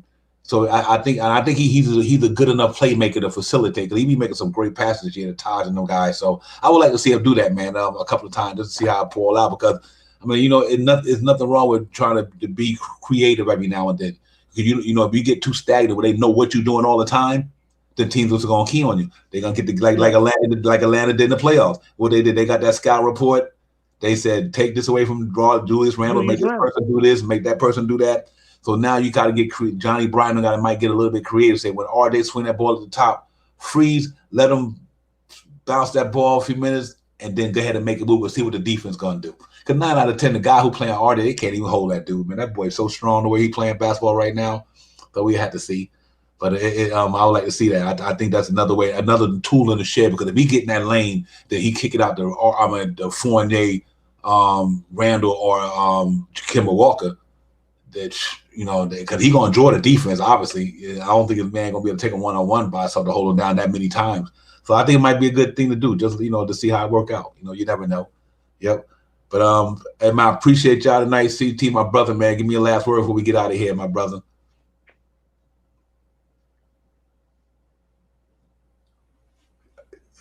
He's muted, so he can't hear me. But yeah, I'm back. Okay. Good. Yeah, give me closing thoughts for the night, my brother. Appreciate you coming back in. Hey, I just want to say I got love for every single person here in the panel, the chat. You could be anywhere, but you're rocking with us tonight. Knicks Real Talk with our man Jarvis, the first cousins in the chat. Appreciate all of you. This is a journey. We're 8 games in. It's going to be a fun season, but it's going to be ups and downs. We're going to make our runs. There's going to be good times. There's going to be some nights like this as well. It's not a finished product by any means just yet. We're just getting started. So buckle up and let's get it on Friday. Yep. Salute. Jarvis, last word, my brother. Oh, I kind of like what you just put up there by all our wives. Go It back looks to like at times we can try to find Mitch a little bit more facts, around that black area and stuff like that. facts. But yeah, man, like I initially said, we're not going to get too high. We're not going to get too low. We still a work in progress. This is what we wanted to see. This is what I wanted to see. I welcome those tests we've seen this far because it just shows us other stuff that we're gonna have to work on. And the thing that makes me still stay so confident is we haven't really played real good basketball just yet. Once we can work on certain things and we'll see how this team looking. Like I said, let's give us about 15, 20 games. Give us about 15, 20 games, and you're gonna start seeing this team. Of course, it's a slight little concern on the defensive end because we got to play a better team defensive ball, and we should be bringing our hard hat every night, playing with effort, sense of urgency. But overall, I'm still pretty much optimistic with this team. We're Yeah, 5-3 this year. About this time, we probably was 3-5 yep, facts. until we till later we started till we made that D Rose trade and then that happened. So you never know what will happen like throughout the course of the season. But I'm still optimistic. Divine is we still on the train. We Well, still on the train. No jumping off the train no, right here. We're still in the train. We're still looking for. We just got to go into this Cleveland game, having putting the effects of the Indiana Pacers game behind us, but yet learning from it. Now it's time to implement something we learned and something that we focused on priority as in working on. What did we work on as priority? At least implement that. and we're gonna do it like this. Here, we're gonna hit him with a little black sheep. If that train fall off the track, pick it up, pick it up, pick it up. You already know. Then we'll be back on the scene. Yeah. Right, we back on the scene, crispy and clean. You could try out the wild, but you can't intervene. That's the New York Knicks. We got it popping down there. They already know. So There's none of this bing bong no more. Right. Yeah, no doubt, man. Yo, salute to everybody, man. I'm glad y'all hanging here late night with us, man. We appreciate you already know, man. And to the chat, my brothers, my cousin. First of all, Jarvis, thank you so much. G Money, thank you for coming in tonight, man. You know we love Yes, the passion. sir. For me and you can debate all that. It's all love, brother. You know what it is. Yes, sir. Great mind, I feel like love G Money, man. yeah, man. When you passionate like G Money and all that, we gonna have fun like that. It's all good, Yes. brother. Knowledge is the foundation of all things. So I don't got no problem when we debate with good knowledge. Long they ain't no crazy shit, and it's not. So we good. Yeah, man, back on the scene for sure. But listen, man, be civilized. Allah wide, peace to the gods, man. My A lights in there, man. Real talk, salute to you, brothers, man. The Fishers, thank you so much. L. Lee, another wise head to be up in here. Thank you for that, Yes. man. Everybody, man. Boost Mobile, you already know what it is. Y'all brothers, man, have a blessed morning, man, as it is the morning, basically. And the Fishers, like I said, we got my man CT, the streets of buzzing, Jarvis in here with us, man. Y'all guys is making this thing special, man. And to my man Amani the Great from Minneapolis, salute to you, Amani. Appreciate you coming in, man. Be a part of this thing tonight, man. Sure you hit that like and subscribe button, man. Come and be a part of the family. Don't cost nothing, man. I ain't too proud to beg. Y'all already know. Let's keep this thing going, man. Great show tonight for an awful night for a night to have a loss, but we won up in here. The Knicks might have lost, but we won up here in Knicks Real Talk tonight. That's for sure. So we just got to keep this thing going, man, and let me try to leave out nobody, man. The Tricky Nicky, salute to you. Thanks, Tricky Nicky, for coming up here. Crow Nor, man, my man. Thanks for coming in tonight, man. Appreciate you, man, coming in Knicks Real Talk. Be a part of this thing, man. You're welcome anytime, man. Make sure you like and subscribe and to the channel and all that good stuff. Everybody, man, we here, man. Knicks Real Talk. New York Knicks, we good 5-3. Get ready to go down to Milwaukee, man, on national TV against the Milwaukee Bucks. Let's go in there and get them boys some work, man. Let them know that we back on the scene, like we said, and we can get this thing popping. And next thing you know, we back to 6-3, and we got it, man. The streets are buzzing for sure. Make sure you check out my man CT. We here. We gonna keep it popping. Friday should be live. We get it popping all afternoon long, man. Get in here with the pregame show. I get it popping around 5 o'clock. Check out for the notifications. So get the motivation to hit that notification. Check that out and all that good stuff. And then CT gonna close the show that night, man. We gonna get it popping. Hopefully Jarvis will be back on the scene. Jarvis, I hope you feeling much better, man. To keep getting better day by day. I know it's a process, but just keep doing your thing, man. and we be here. But to all, a good night, a good morning. CT, once again, my brother, thank you. Jarvis, thanks again. To the chat, I'm about to close it up out of here. Y'all know, man, y'all have a great night, man. I'll see y'all Cats Friday for sure. Unless something important come up in the Knicks, we got to jump on tomorrow. But I don't see nothing happening. The season's in here now, so we don't think no trades or nothing gonna happen. So let's all day you could say somebody might get COVID. But listen, real talk, man. Before I get out of here, I'm glad I brought that up. Y'all Cats, be careful out there, man. Yes. Please be careful, because you know what? You already got Aaron Rodgers got COVID now. You got Laurie Marketing. Yeah, you got Kevin Love, Chris Middleton. You know, just be careful, protect yourselves, man. You know what I mean? You know, and protect your loved ones. You know, and just be safe with it, man. Just watch who around you. If you see somebody sneezing in your direction, don't look, coaches. I don't care. Put your hand over your fucking mouth or do something. This stuff is not playing. You know, we thought it was getting under control. It seems like it's not. So be careful out there with this thing, man. It's a germ, it's a disease, and everybody's body works different. You never know how it might affect somebody. I just lost a true friend of mine. Had to take him off the life support 4 days ago because of COVID. Gone. So just be careful. That's all I'm saying, man. Choose wisely, be wisely. Like a lot of wise says, man. Just be wise, man. You know, and then that's real talk. And let's get out of here. I see you guys, man. Thanks for everything, Jarvis, CT, in the chat. Salute to y'all brothers, man. I'll see y'all later, man. Next Real Talk. Peace. We out of here. It's the night show in the Amazon Web Prime, delivering new content and packages. It's the miraculous Next Real Talk. We in the building, willing and dealing, killing the game like Clyde Styles and Reba feeling. News, notes, game stats, and game recaps. And we tap and trade chat, pay the cats who came back at 4 with the racket, attacking at the step back, put that defender in the trap. Deep three, strictly from quickly. Bang! But nippy, expose the fold, making it iffy. 50 piece by dudes, the beast, RJ with a double. The 6 by shot, hop the tops of trouble. This is not the bubble. We live brothers, so let's get it. The best get energy, Knicks fancy, lift it. We hit up the post game. We host this thing coast to coast, and most of the name. It's a night show. Knicks Real Talk. It's a night show. We on that prime time grind. It's a night show. Knicks Real Talk. It's a night show. We on that prime time grind. Knicks Real Talk. Knicks Real Talk. Knicks Real Talk. Yo, salute everybody.